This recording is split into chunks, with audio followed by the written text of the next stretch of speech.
네, 안녕하십니까. 예, 저는 메가로이어스의 정현석 변호사라고 합니다. 어, 오늘이 민사법 기록형 실전 연습 첫날이고요. 이 강의는 현장에서는 일요일마다 일주일에 한 번씩 10월, 11월에 아니지 9월, 10월에 세 번 진행되고 또 이제 11월 파이널 시즌에 그때는 아마 공형민, 현공민인지 공형민인지 하여튼 민법이 3주 차라고 보시면 돼요. 그래가지고 제 파이널 강의가 끝난 다음에 기록형을 풀게 될 겁니다. 그리고 번갈아서 요즘은 그렇게 하고 있죠. 뭐 공기록 하다가 지금 이제 민기록 계속하고 이렇게 붙여서 하는데 그때는 이렇게 번갈아서 그냥 그때도 그냥 붙여서 하는 게 더 좋을 수도 있는데 그러니까 그래도 이제 파이널이니까 뭔가 다재다능해 보여야 되니까 과목별로 막 어차피 하나도 잘 못하는데 원래 그래요. 그래서 학원 스케줄이 말이 안 됩니다. 학원 스케줄 맞춰서 하는 사람은 없고 근데 이제 자기 몸을 그냥 메워 놓고 그렇게라도 안 하면 공부를 안 하니까 그러니까 학원을 따라하는 게 제일 좋긴 좋은데 그 학원에서 만든 그 커리큘럼에 자기가 적응하지 못하는 것 같다. 정상이에요. 적응하는 사람이 적응 내가 하고 있는 것 같다고 생각하면 다시 한번 생각을 해보세요. 지금 적응을 못해서 정신이 이상해져가지고 그렇게 생각하는 거예요. 그래서 적응하기 힘든 코스입니다. 그래서 그런 걸로 스트레스 받지 않는 게 중요한 거고요. 자, 기록형 실전 강의네요. 저는 올해 기록형 강의를 하나 했었죠. 그 기록형 강의는 청구 취지와 요건 사실 중심으로 기초 내용을 정리한 다음에 기출 문제를 그냥 뭐 죽으라고 풀었어요. 기출 문제를 너무 천천히 너무 분석적으로 풀었고요. 조금 보완해야 될 점이 있다면은 변모 기출 문제를 좀 다 보진 못했고 그 다음에 기출 문제를 풀 때도 어떻게 했습니까? 제가 한 2시간 동안 한 회분을 봤어요. 근데 그 중에 120분 중에 한 90분을 기록지만 봤던 것 같아요. 저는 그게 너무나 절실하다고 생각을 해서 무슨 얘기냐면 기록지를 잘 봐야 되는 것이지 채점은 소장을 보고 채점을 하지만 기록지를 보면서 자신이 정말 있는 실력 없는 실력 끌어올려서 기록지를 읽는 순간에 답이 떠오르지 않으면 어차피 2번 읽어도 답이 안 떠올라요. 그래서 민사 실력이 그 당시에 여러분이 뭐 7월이기 때문에 아주 온전히 되어 있진 않았죠. 뭐 제 코스로 가시는 분들 누구 코스라 그래도 1회독 한번 한 상황이잖아요. 그죠? 그래서 그 상황에서는 조금 난감한 점이 있었어요. 그러나 불가능한 일은 아닙니다. 그러니까 민사가 완벽한 실력을 갖추었다면 기록지를 볼 때 어떤 것들이 생각나야 되는지를 모조리 다 얘기해 준 강의였다는 생각이 들고 근데 그 당시에 수강생 중에 그거에 정말 맞춰서 내가 기본 실력을 가지고 있기 때문에 이렇게 떠올리겠다. 전체적으로 한 정변이 얘기하는 거에 한 90% 이상 떠올리겠다는 수강생은 없었을 거라고 생각을 해요. 없었음에도 불구하고 그런 강의가 필요했던 거고 지금 그걸 해도 마찬가지입니다. 왜냐하면 또 민사 실력이 좀 올랐더라도 또 까먹고 하기 때문에 자 하지만 여전히 기록형은 여러분이 민사 기본 실력이 있는 걸 전제로 접근을 해야 돼요. 이게 예전에 사법시험 합격자들의 커리큘럼이었습니다. 그래서 여러분은 한꺼번에 봐야 되는 상황이지만 차별성을 명확히 하셔서 여러분이 사례형에서 뭐가 나와도 쓸 수 있는 정도가 됐을 때 기록형이 드디어 보이는 거예요. 그래서 지금은 어쩔 수 없죠. 문제 특히 변식 기출 문제 엄청 어렵잖아요. 어려운 문제를 보면서 그 당시에 기본 실력도 아직 다 안 갖춰졌는데 문제 형식도 어렵기 때문에 매우 힘든 작업이었습니다. 하지만 어떤 가정적으로 공부를 한 거죠. 내가 이 부분에 지식이 있다면 과연 이 문장과 기록지에서 이게 떠오를 것인가 이런 관점에서 여러분이 접근을 해야 된다 말씀을 드렸었습니다. 자, 근데 이번에는 기출 문제가 아니죠. 실전 연습입니다. 좀 고민을 많이 했었어요. 진도별 그 선사, 진도별 모의고사 8월에 진행했던 스킬업 그 과정에서는 그 민사법 18회 했던 거에서는 악명 높았죠. 제 문제가 아마 뭐 가장 어려웠을 겁니다. 누구의 문제보다도 근데 그게 뭐 지엽적이라서 어려운 게 아니라 문제 내는 방식과 어떤 그 형태가 매우 어려웠기 때문에 학생들이 좀 좌절을 많이 하고 뭐 최고 득점자가 막 60점 뭐 이렇게 나온 적도 있었고 다들 평균이 뭐 20점, 30점 이렇게 나온 적도 있었죠. 저는 그게 좀 가치가 있다고 생각을 해요. 왜냐하면 복습범이었기 때문에 공부를 하고 그걸 다시 풀면서 최대한 어려운 거예요. 어제 다 수업을 했는데 최대한 어려운 사례형의 답안지를 자유롭게 쓰는 거에 도전하는 것이 상당히 의미가 있다고 생각을 했습니다. 왜냐하면 여러분이 기본적인 모든 커리큘럼이나 텍스트를 기본서를 공부하면 사례형을 쓰게끔 되어 있어요. 모든 교과서가. 그래서 그걸 최대한으로 한번 끝까지 가져가 본 겁니다. 자, 그렇다면 이번에 기록형 실전 연습은 어떻게 하느냐? 오늘 문제를 풀면서 여러분 체감이 어땠는지 모르겠는데 이렇게 얘기하면 또 혹시 그렇게 생각 안 하시는 분들은 맘상할지 모르겠지만 문제를 좀 쉽게 냈다고 저는 생각을 합니다. 쟁점도 그렇게 많이 내지 않았고요. 1회이기도 하고 상당히 전형적, 그러니까 진부한 쟁점들이 반 이상이었어요. 진부한 쟁점이 반 이상이었고 조금 어렵다 싶은 게 한 두어 개 있었는데 이 기조에서 많이 어려워지게 내지는 않을 것 같습니다. 그러니까 사례형 진모 때처럼 사람 환장하게 만들 정도의 문제는 내지 않을 예정이고요. 이미 문제는 냈지만 다만 오늘이 1회죠. 다음 주가 2회, 그 다음 주가 3회인데 조금씩은 어려워지고 조금씩은 쟁점이 많아질 거고 특히 3회 때는 뭐 복잡하게 꼬아서 어려운 거라기보다는 좀 쟁점을 좀 많이 출제한 문제가 지금 있습니다. 제가 5개를 내놨는데 그 중에 이제 선별해서 1, 2, 3 또 수정을 또 많이 하고 있습니다. 그래서 할 것인데 자 이렇게 쉽게 문제를 좀 내는 이유는요. 쉽게 내도 내가 못 쓰는 부분이 무엇인지를 선명하게 파악을 하시기를 바라는 거고요. 뭐 기록형 한번 풀면서 뭐 민사 판례 공부한다고 생각하시지 말고요. 물론 이런 식으로 한번 시험을 보면은 임팩트가 있어서 딱 그냥 기억에 좀 잘 남긴 합니다. 그 판례가. 하지만 판례 공부하는 시간이 아니고 기록형을 어떻게 접근할 건지의 문제이기 때문에 그런 관점에서 접근을 해주시고요. 지난 기록형 강의를 들었던 분에 대해서 이제 마지막으로 한 번만 더 말씀을 드리면 지난번 기록형 강의는 아까 말씀드렸다시피 기록지의 모든 것을 투하를 했는데요. 이번 강의는 소장에 좀 더 투하를 해서 여러분이 완전히 외워버려야 될 청구 원인 요건 사실이 뭔지를 이 자리에서 반복해서 가장 기본적이고 중요한 거는 적어도 3번의 실전 연습을 통해서 여러분이 익힐 수 있게 좀 해드리도록 하겠습니다. 그리고 이런 것들이 쌓여서 제가 이제 기록형 파이널 강의를 하죠. 기록형 파이널 강의가 지금 예정에 있는데 예정이 12월 초인가? 예, 지금 날짜 좀 봐야 되는데 예, 2회, 3회 정도 잡혀 있는데 그때 제가 좀 자료를 좀 정리해서 하나 드릴 게 있어요. 그래서 청구치기 자료는 이미 다 정리해 드렸고 이 자료죠. 그래서 수업 시간에 이게 없으신 분도 계셔서 이걸 막 펼쳐보고 그러진 않겠지만 자 이거 말고 이제 제가 여러분들한테 꼭 좀 보완해서 드리고 싶은 자료가 그 패러그래프죠. 그러니까 소장의 청구 원인에 나오는 전형적인 매매 대여 이런 사건에서 어떻게 써야 되는지를 정리를 해드릴 텐데 이렇게 지금 실전 연습하면서 평상시에 그 부분을 눈여겨서 숙지를 해두시지 않으면 그게 마지막에 이렇게 한꺼번에 쏟아졌을 때 잘 외워지지 않기 때문에 그런 관점에서 접근하시면 될 것 같습니다. 자 그럼 오늘 수업을 좀 나가도록 해볼게요. 그리고 오늘 문제가 그렇게 어렵거나 쟁점이 많지 않기 때문에 가능하면 좀 시간을 남겨서 그 어제 최신 판례를 하면서 3개년 판례를 골랐는데 법정지상권이 너무 안 나오는 거예요. 그래서 2014년 15년에 나왔던 오늘 마침 법정지상권이 나왔으니 그 해당 판례 매우 어려운 게 하나 있습니다. 그걸 좀 설명을 해드리거나 좀 몇 가지 보완을 좀 해드리도록 하겠습니다. 자 기록지 한번 볼게요. 자 문제 부분에서 작성 요령에 다른 건 여러분이 늘 보는 겁니다. 자 실전 연습 강좌이기 때문에 기록형을 처음 접합니다. 뭐 이러면은 안 되고요. 그래서 제가 그런 걸 강의를 할 수는 없어요. 근데 어느 정도 기본은 아신다는 전제하에서 몇 가지 특이사항을 보겠습니다. 자, 그동안 다 나오는 것들인데 이제 5번이 일단 뭐 중요한 거죠. 근데 이거 맨날 나오는 겁니다. 의뢰인 희망사항에 최대한 뭐 해석상 승소 가능한 최대한 이거 다 아는 거죠. 자, 6번을 잘 보세요. 6번에다 별표를 하시고 작성 요령에 첫 문장 잘 보세요. 상대방에게 항변 사유가 있고 그 요건이 갖춰진 것으로 판단되면 이를 미리 청구 범위에 반영하고 자, 이 표현은 제7회 변시에서 첫 등장을 했고요. 마지막 변시에서 그 다음에 올해 8모에서 다시 한번 등장합니다. 여태까지 변시변모 통틀어서 2번 등장한 건데요. 매우 중요한 작성 요령입니다.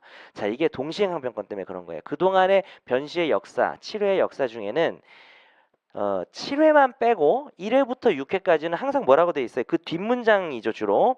상대방의 태도에 비추어 상대방이 소송에서 제기할 것이 명백히 예상된다는 표현이 있었어요. 그래서 여러 가지 자료에 드러나지 않은 것은 논하지 말라는 식으로 문제를 내놓고서는 동시행 항변권에 대해서는 자료에 어디를 눈을 씻고 봐도 상대방이 주장할 기세조차 보이지 않는데 무조건 동시행으로 청구치를 쓰는 게 정답으로 출제된 적이 있었습니다. 좀 문제가 있죠. 그래서 지금 표현이 이렇게 바뀌면 어때요? 동의항의 항변 사유가 계약서에 드러났다든지 아니면 이거 우리가 익히 알고 있는 쌍무계약이라서 동의항 관계가 있고 우리 쪽에서 반대급부를 제공하지 않은 것 같으면 상대방에게 동의항의 요건이 갖추어진 거잖아요. 그러면 내가 알아서 어떻게 한다? 청구 범위에 반영한다. 자, 조심하실 게 여러분 이제 기록형은 제일 중요한 게 뭐냐면은 제일 중요한 건 기본 실력이에요. 그냥 민사 실력이 있어야 풀 수 있는 거고 그건 슬픈 얘기죠. 슬픈 얘기 자꾸 해봐야 우리가 자꾸 이제 실력을 앞으로도 만들어갈 수 있습니다. 저는 제가 합격하던 해, 최상위권으로 합격하던 해에 시험 2달 전에도 실력이 오르는 느낌이 들었어요. 이분을 내가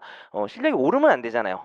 시험 2달 전에. 근데 무슨 말인지 알죠? 진도를 나가면서 실력이 오르는 부분이 뭐 전체가 그러면 안 되겠지만 일부분이 그런 부분이 있을 정도였어요. 왜냐하면 너무 볼 게 많기 때문에. 변신은 더 심합니다. 선사기를 준비를 해야 되고 과목 수는 사실랑 똑같기 때문에 여러분이 느끼는 부담은 사시생들보다 훨씬 더 크단 말이죠. 그래서 막판까지 진도를 나가고 있어도 그 부분이 A급인데 내가 누락시킨 부분이라면 전혀 불안해하거나 이상할 게 아니라 그냥 진도 나가시면 돼요. 많은 부분을 그러고 있으면 안 되겠지만 일부분은 그럴 수도 있다는 거죠. 그 부분이 줄도록 지금 최대한 노력을 해야 되는 건데, 자, 지금 이제 무슨 얘기를 드리냐 하면 기록형에서 제일 중요한 건 기본 실력인데 두 번째 중요한 건 뭘까요? 도대체 어디에 어디까지 쓸 것인가입니다. 그러니까 물론 이제 제가 생략한 것 중에 청구 취지는 한 글자도 안 틀리게 맞춰야 된다는 그게 있는데 그건 너무 뻔해서 제가 요번 수업에서 좀 강조하고 싶은 거는 내가 이걸 저 녀석의 항변 사유로 쓰고 반박을 해야 돼? 라는 고민. 자, 두 가지가 있어요. 저 사람이 항변을 할 것 같거나 지금 이 지시사항대로라면 요건이 갖추어진 걸로 보이는 경우에 내가 알아서 기는 방법이 죠. 청구 취지 자체를 그냥 아예 동의항으로 쓰는 거예요. 그거를 항변 사유에 쓰면 이상해져요. 어떻게 되느냐? 상대방은 동시행 항변을 주장할지 모릅니다. 그다음 뭐라 쓰냐? 맞는 것 같습니다. 이렇게 써야 돼요. 너무 어색해지는 거예요. 근데 여러분 웃지만 실제 지금 시중 답안지가 그런 것들이 많아요. 근데 그 이상한 겁니다.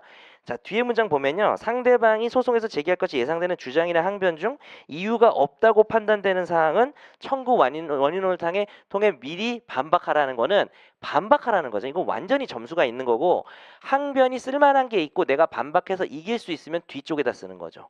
저쪽 항변이 너무나 오르면 그거는 그냥 알아서 청구 범위에 반영하는 겁니다. 아셨죠? 심지어 어떤 경우는 그런 식으로 출제도 가능한데 이미 출제된 적이 있는데 상대방의 항변이 너무나 타당해서 그냥 청구 취지를 안 써야 되는 경우도 있는 거죠.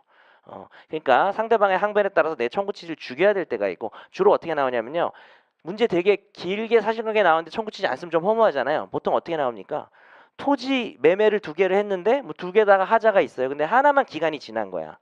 그러면 하나만 빼고 하나는 쓰는 거죠. 그러니까 실컷 기록지가 뭐 한 6페이지 돼 있는데 청구 취지가 없습니다. 몰랐죠? 뭐 이렇게 나오진 않잖아요. 그러니까 뭐 토지가 2개라든지 채권이 2개인데 뭐 하나는 뭐 하고 하나는 안 하고 이런 식으로 해서 아예 청구 취지를 빼는 경우가 있습니다. 두 번째는 동의항이나 상계처럼 저쪽에서 하는 것들을 반영해서 내가 알아서 기어서 그거를 반영해서 좀 깎인 상태로 일부 청구 같은 식으로 청구하는 경우가 있고요. 세 번째는 저쪽에서 말도 안 되는 항변을 하니까 내가 뒤쪽에서 뭐 이렇게 말할지 모르겠지만 말도 안 됩니다라고 말하는 경우가 있죠. 자, 일단은 크게 세 개로 형식적으로 분류가 되는데 이 중에서 상계 항변은 좀 특이합니다. 상대방의 상계 항변을 내가 알아서 청구 원인에 반영을 하면 이상해져요. 상계는 항변을 해야 반영이 되는 거니까 보통 이렇게 씁니다. 상계 항변을 이렇게 할 것 같은데 계산을 해보면 그 정도는 아니고 이 정도까지 상계가 인정된다라고 해서 청구 원인에 반영을 하는 형태가 될 수 있겠죠.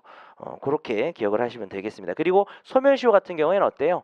소멸시효 주장을 하는데 그 주장이 주장 자체로 말이 안 되면은 그냥 무시하거나 짧게 끊어주면 되지만 보통 원고 입장에서 오늘은 출제되지 않았지만 소멸시효 중단에 재항변을 하는 경우가 많죠. 자, 그런 경우는 역시 항변란에 써서 자, 내가 그 항변이 100% 이유가 없다고 말을 하든 아니면 일부가 네 말이 이만큼은 맞지만 이만큼은 틀렸다라고 말을 하든 뒤쪽으로 빼는 게 좋은데요. 자, 경우에 따라서 동의항 같은 경우는 따로 상대방이 동의항을 할지 모릅니다라고 쓰고 나면 아까처럼 난감한 상황이 와요. 그 말이 옳군요. 이렇게 해가지고 반박이 아니잖아. 항변을 따로 뽑는 이유는 그렇게 목차를 정리하면 깔끔해집니다. 뒤쪽으로 빼는 이유는 항변을 따로 빼서 반박하기 위한 거예요. 그 100% 반박을 하든 일부만 반박을 하든 이 관점에서 접근하시기 바랍니다. 그래서 6번은요. 상대방에게 항변 사유가 있고 갖추는 그 청구 범위에 반영하는 거랑 이걸 아예 대놓고 얘기를 하면서 내가 반박하는 건 별개 문제입니다. 그래서 평상시에는 그동안에는 후자 부분만 주로 출제가 됐는데요. 최근에는 전자가 출제가 되고 있고 저는 이걸 일부러 그냥 짬뽕했습니다. 그럼 가장 완벽한 문장이 될 것 같아서. 자, 그리고 또 최근에 유행하는 게 사건 관계인의 주장입니다. 오늘 문제에서는 쓰지 않았지만 아예 상담 일지에 사건 관계인의 주장을 좀 일목요연하게 정리해 주기도 합니다. 물론 뒤에 기록지를 보고 상대방의 주장을 예상할 수도 있지만 이렇게 출제가 되면 상담 일지에 있는 상대방의 주장과 뒤쪽에 나오는 상대방의 주장을 모두 결합해서 평가를 해야 되는 그런 어려움이 있죠. 그래서 지금 오히려 말씀드린 내용이 상당히 중요할 수 있기 때문에 요령 면에서 여러분이 잘 파악을 하시기 바랍니다. 자, 그 다음에 뭐 뒤에 거는 그동안 했던 거고 11번은 좀 특이하게 하나 넣어봤습니다. 사행이 취소를 하다 보니까 부동산의 현재 시가가 변종시까지도 변동이 없을 것을 전제해야만 여러분이 문제를 좀 풀 수 있기 때문에 사실 변시에서나 변모에서 이런 지시사항 없이 그냥 특별한 사정이 없으면은 변종시까지 그냥 변동 없는 걸로 풀게 출제된 적도 있습니다. 그러나 우리가 사행위를 공부할 때 사행위 당시 소재기 당시 그리고 변론 종결 당시의 시가들은 모두 달라질 수 있기 때문에 아예 이런 조건을 드렸습니다. 자, 기록 목록이 나와 있고요. 문제를 한번 보겠습니다. 변식 기출 문제는 상당히 어렵고 복잡하기 때문에 하나하나 뜯어서 분석을 했지만 자, 이번 수업은 그냥 통상적인 수업처럼 기록을 좀 간략하게 분석하고 소장을 좀 더 분석해 드리도록 하겠습니다. 자, 상담 일지 볼게요. 1번 이민영은 박유진에게 3억 원을 대하면서 차용증을 작성하고 교부받았는데 박유진이 돈을 안 갖고 있다. 간단하죠. 2번 박유진은 최근 자기가 지금 이제 보통 상담 내용도 제가 간단하게 낸 게 1번에서 뭐 얘들이 뭐 상인이라든지 뭐 회사를 설립한다든지 이런 말이 나오면은 이제 상사하고 물음표를 써놔야 되는 거죠. 기록에다가 참 뭐 그리고 제 수업은 메모를 따로 하는 것보다는 메모는 되게 간단하게 하는 스타일이고 이것도 제가 오늘은 메모를 안 가져왔는데 메모를 좀 중간에 좀 나눠 드릴게요. 그 이상한 허접한 메모 아시죠? 그게 제 실전 메모라 그래서 저는 실제 제가 시험을 보면 그 정도만 메모를 합니다. 메모를 자세하게 하는 거는 뭐 그거는 자기 취향이에요. 자세하게 하고 하셔도 되는데 저는 개인적으로 여기다가 필기를 많이 하는 게 훨씬 중요하다고 생각해요. 그리고 메모는 간단하게. 자, 그래서 여기다가 이제 상사가 나왔으면 이제 고민이 될 텐데 상담 내용에서 빼버렸어요, 그냥. 그다음에 2번 박유진이 지금 그 방금 말한 채무자인데 최근 자기가 소유하던 관악구 소재 건물을 윤우성에게 1억 원에 매도하고 소유권 등기를 맞춰줬다. 뭐가 의심됩니까? 당연히 의심돼야 되는 거예요. 사회행위라고 물음표를 하겠습니다. 아직 확정되지 않았을 때 물음표를 하시고 이게 지금 나와야 돼요. 지금 내가 읽을 때 내가 강사니까 지금 잘 찾는데 이러지 마시고 여러분이 찾아야 되는 거예요. 하나도 못 찾으면 안 돼요. 물론 아닐 수도 있지. 사회가 아닐 수도 있어요. 얘가 돈을 안 갚고 무자력이니 무슨 뭐 여러 가지 저쪽에서 매매대금 채권을 뭐 내가 대위 행사할 수도 있겠죠. 뭐 그럴 수도 있을 거 아니에요. 그죠? 자, 지금 대금을 받았는지 안 받았는지 모르니까. 자, 3번. 이 사건 제1건물은 윤우성에게 소유권이 이전되기 전에 박유진의 유일한 재산이었고 땡큐. 사행이 맞는 것 같다. 현재까지 수년째 시가는 변동 없이 3억 원이며 그런데 박유진이 윤우성과 매매 계약을 체결할 당시 이미 하나은행 앞으로 거액의 대출을 채무를 담보하기 위한 근저당권이 설정되어 있었다. 자, 이 문제에서 가장 어려운 부분이 여기 3번이에요. 그냥 요번 문제에서. 여기서 가장 시간이 많이 걸리셨을 거고 틀린 분들이 좀 꽤 있을 거다라고 생각하는 굳이 그나마 처음에 냈던 문제가 너무 제가 쉬워서 어렵게 이거를 많이 집어넣습니다. 자, 이건 뭘까요? 뭐가 떠올라요? 여기서 몇 개가 떠오르냐가 실력인 거죠. 사회행위로 양도된 부동산에 이미 저당권이 있었다 해서 쟁점이 몇 개가 떠올라야 됩니다. 자, 첫째는 이 저당권이 오히려 여러분들 가장 익숙한 건 이 양도가 된 다음에 수익자가 혹시 변제해서 말소시키지 않았을까? 그건 뭐예요? 가치가 올라왔기 때문에 애초 공동담보가 아닌 부분까지 회복시키는 것은 형평에 반해서 반드시 일부 취소 및 가입 배상을 된다는 가장 중요한 특이급 사행위 중에서 그 판례죠. 자, 그런데 두 번째 의심은 뭔가요? 그거보다 더 앞 시간에 근저당권이 거액이 물려 있었다는 것은 이 부동산이 가치가 없을 수도 있다는 거죠. 그러면 이 부동산을 양도하는 게 사행위가 아닐 수도 있어요. 이게 그냥 쓰레기다. 이 재산이 많이 물려 있어서. 근데 우리의 편견 그럴 가능성은 좀 낮아요. 그렇게 되면 사행위를 청구치를 못 쓰잖아. 기록형은 그런 거예요. 약간 선입견을 가지고 봐야 됩니다. 선입견에 뭐 헤어나오지 못하면 안 되겠지만 이건 되게 훌륭한 선입견이에요. 뭔가 어떻게 또 되는 방향으로 생각을 해보고 안 될 때 청구 취지에서 빼는 것이죠. 자, 그래서 이 근저당권이 있는데 박유진이 매매계약 체결 후에 등기를 마치기 직전에 하나은행에게 일부인 2억을 변제했다. 자, 이건 최신 판례를 모르면 쓸 수가 없는 겁니다. 자, 그래도 어제 들어서 좀 빠릿빠릿하죠. 예, 어제 들으신 분들은 여기서 극명한 차이가 났을 것 같아요. 어제 그 수많은 판례 중에서도 그렇게 많은 걸 강조했지만 그래도 이게 좀 선명하게 제가 비교를 해드려서 잘 썼을 것 같고 2017년 판례죠.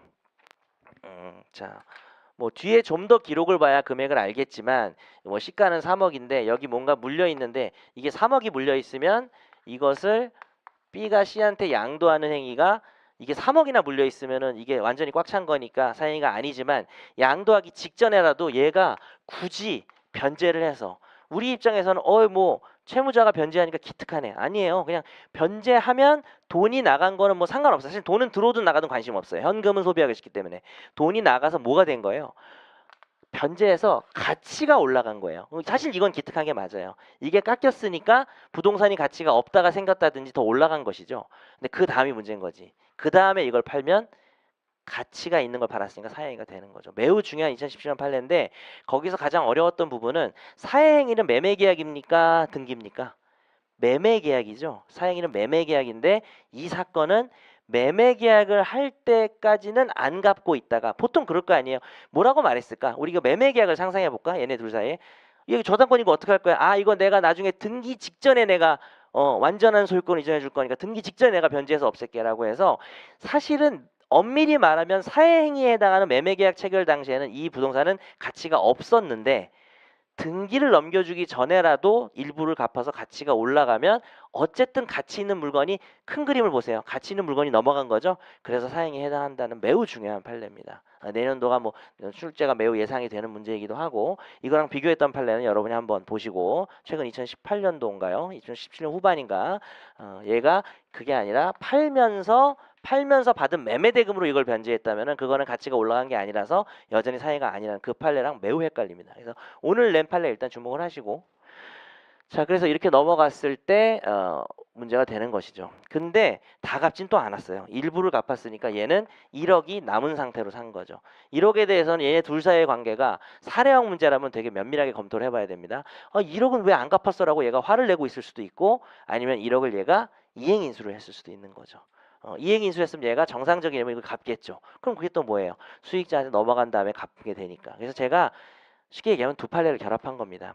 자 주제는 이거예요. 테마 잡아드릴게요. 저당권이 설정된 부동산의 양도행위가 사행인가라는 주제에 있어서 첫 번째 테마는 그게 얼마짜리인가, 이게 얼마나 물려있고 얘가 혹시 변제를 하면 어떻게 되는가, 그 사행의 성립의 문제고요. 두 번째 문제 뭡니까? 넘어간 부동산에 있는 저당권을 수익자가 변제해서 말소하면 원상회복의 문제죠. 원상회복을 원물 반환을 할 수 있는가? 못한다. 일부 취소를 해야 되고 가액 배상만 해야 된다는 거를 결합한 문제입니다. 이 결합한 형태의 문제는 아마 처음 보시지 않을까 싶어요. 왜냐면 2017년 판례하고 뭐 옛날 판례하고 결합해서 내지 않으니까 뭐 다른 분이 뭐 직무에서 만들었을 수도 있겠지만 그래서 요거 기록형 한번 내봤습니다. 그냥 가장 가치 있는 부분이 여기에요, 여러분이. 자, 그 다음에 4번이죠. 이민영은 정선화와 고양시 쪽 그쪽에 있던 건물 제2건물을 매수하는 계약을 체결했습니다. 계약금, 중도금, 잔금 뭐 이렇게 돼 있네요. 자, 이민영은 정선아에게 계약 당일 계약금을 그 다음에 중도금을 각각 지급을 했으나 현재까지 잔금을 지급하지 않아서 우리 주인공이 자 아직까지는 너무 많이 예상하지 마시고요. 뭐 잔금을 안 주는 거는 흔한 일이잖아요. 그래서 뭐 지체라고 써도 되는데 그 정도는 안 써도 되고 6번 이민영의 채권자인 남서영은 이민영에 대한 대여금 채권을 보전하기 위해 어느 날짜에 중앙지방법원 카합 나오니까 뭐예요 이게 매매원인 소위등 청구권을 가압류하는 자 소위등청 가압류라고 좀 쓰든지 아니면 표시를 그냥 밑줄을 잘 치든지 해서 소위등 청구권 가압류는 무슨 쟁점입니까? 이렇게 됐을 때 가압류 집행 해제 조건부 인용 판결이 나온다는 너무나 유명한 너무나 중요하고 진부할 정도로 유명한 판결이죠. 그러나 막상 여러분이 청구 취지를 한 글자도 안 틀리고 썼는가 이런 걸 좀 고민해 보시기 바랍니다. 오늘은 1회는 그렇게 하겠습니다. 자 그럼 7번입니다.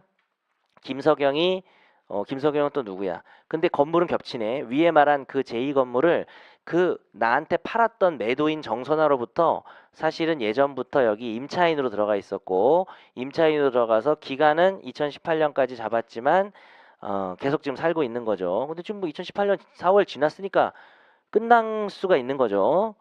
그래서 사실 나중에 이거랑 연결되진 않았는데 이게 나오면 사실 원래 그냥 본능적으로 써야 되는 게 있어요. 묵시갱신 써야 돼요. 여러분 묵시갱신 정말 중요합니다. 정말 못 찾아요. 지금 2018년 4월이 지났기 때문에 종료 물음표하고 묵시갱신 물음표 합니다. 물론 이 사건은 묵시갱신이 문제되지 않았어요. 근데 편견 없이 말씀드리자면 저 같으면 그걸 먼저 쓰겠습니다. 일단 그걸 쓰고 뭐 인도 받았는데 석영가구점 상호로 가구점 영업 그러니까 이거는 상가 임대차라고 쓰시고 혹시 김석영이 상인인 게 문제될 수도 있어요. 그래서 써놓겠습니다. 그냥 그럼 다 써야 돼요. 그 정도는 지금 제가 말하는 것까지 써놓으셔야 돼요. 메모에. 그리고 이제 우리가 여기서 큰 그림을 고민해 봅시다. 우리의 주인공은 이 건물을 샀는데 저쪽에서 등기를 해줬는지 모르겠는데 뭐 안 해줬을 것 같고 소위등 청구권 가압류한 것 같으니까 인도는 지금 못 해주고 있을 상황이겠죠. 왜냐하면 지금 이 임차인이 여기 들어가 있으니까. 그러면 여기서 한 가지 의심은 가능하죠. 매수인은 건물에 대해서 등기도 청구할 수 있지만 인도도 청구할 수 있는데 지금 다른 사람이 점유하고 있으니까 그자한테 빨리 매도인에게 인도하라는 청구를 내가 대위에서 해야 되겠죠. 예, 채권자 대위가 여기서 쓰여져야 돼요. 예, 그 정도 훈련이 되셔야 됩니다. 자, 그러고 8번 김석영은 처음에는 지급하다가 2017년 10월부터 안 줬으면 지금 계속 안 주고 있으면은 자, 이건 뭐라고 쓸까요? 상가 임대차니까 상임법 3기 해지라고 쓰겠습니다. 해지는 해야 되는 것입니다. 누가 해야 되겠죠? 정선아라고 써야 되겠죠. 정선아가 해지를 해야 됩니다. 자, 근데 어떤 느낌이 들어요? 정선아가 도와줄까요? 절대 안 줘야 돼요. 안 도와줘요, 얘들은. 주인공 여기 나오는 애들은. 그러면 또 뭐를 씁니까? 해지를 강제하는 방법이 뭐가 있을까? 해지권도 대위 행사가 되는가? 이게 떠올라야 됩니다. 해지권이 일신전서권이 아니라는 유명한 판례가 있습니다. 그래서 여기도 해지권 대위 행사. 자, 그리고 여기까지 한번 정리해 볼게요. 6, 7, 8번에서 5, 6, 7, 8번에서 하나가 나와야 됩니다. 법리가 자, 지금 나와야 된다고 하는 것은 뒤에를 읽다가 나오셔도 좋아요. 근데 조금은 좀 진보된 형태로 생각해 보면 지금 나오면 좋은데 주인공이 이민영이고 정선아한테는 매매 소위 등이 있겠죠? 근데 지금 김석영이 등장한 부분은 매매 인도랑 관련이 있을 거예요. 내가 이 부동산에 등기를 마치는 것과 상가 임차인이 있다는 건 상관이 없는 문제이기 때문에 자, 그래서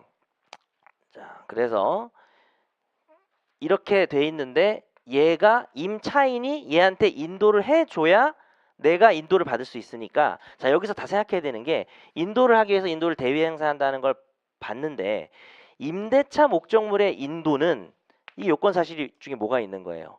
임대차가 종료가 돼야 되는 거죠. 그럼 종료 사유를 찾아야 되는 거예요.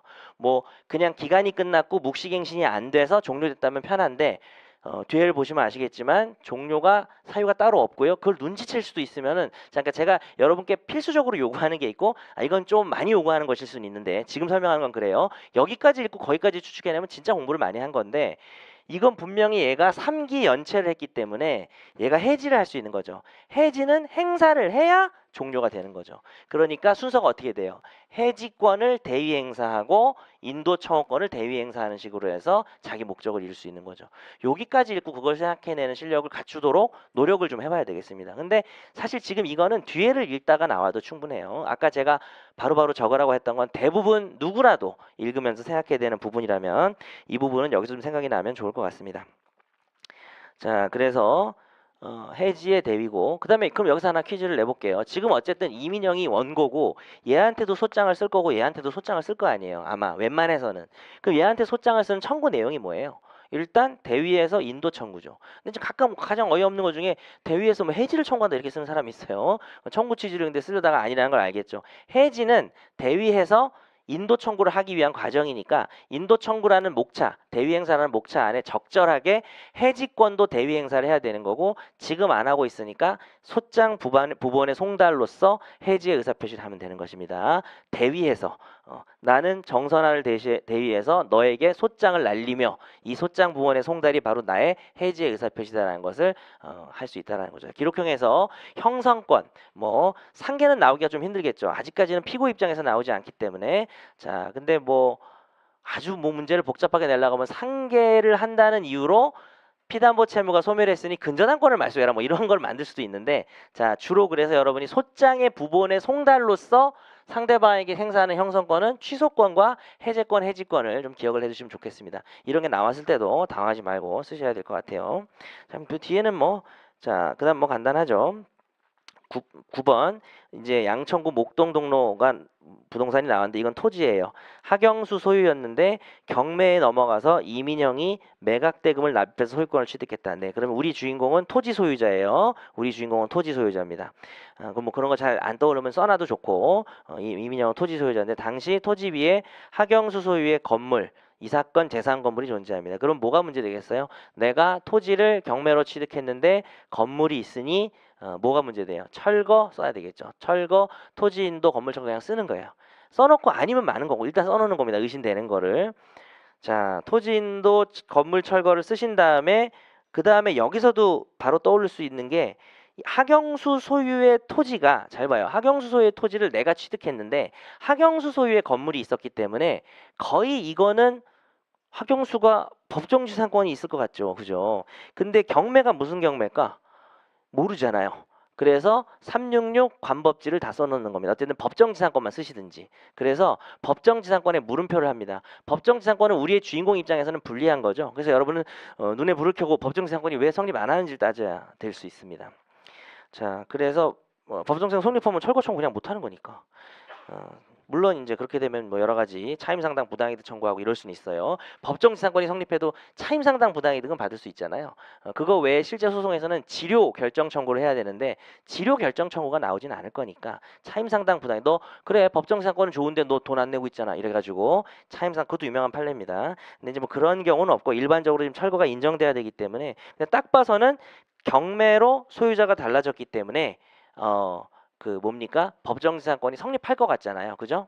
근데 여기서 또 실력이 이 부분이 좀 많이 있으신 분들은 벌써 의심을 할 수 있습니다. 경매. 경매는 임의경매와 강제경매의 공통점이 있어요. 임의경매는 삼융적 법정지상권이고 강제경매는 관수상 법정지상권 완전히 다르잖아요. 근데 공통점이 뭘까요? 절차가 오래 걸린다는 거예요. 그래서 어떻다? 소유자 동일 시점을 따로 떼어놨다라는 거죠. 자, 360조는 매우 쉽죠. 조문에 있다시피 예전에 저당권을 처음 설정했을 때 동일인 소유여야 됩니다. 만약에 이 사건이 임의경매라면 우린 뒤에서 저당권 설정 당시에 동일인 소유가 아니라는 걸 눈에 불을 켜고 찾아야 됩니다. 자, 근데 더 문제가 어렵게 나오는 건 뭐죠? 이것이 강제경매로 출제되는 거죠. 사실 이 부분은 변호사 시험 5회 기록형 기출 문제입니다. 제가 약간 변형을 했어요. 자, 그건 이따가 어떻게 변형된지는 뒤에서 설명을 하고 강제 경매는 어떻죠?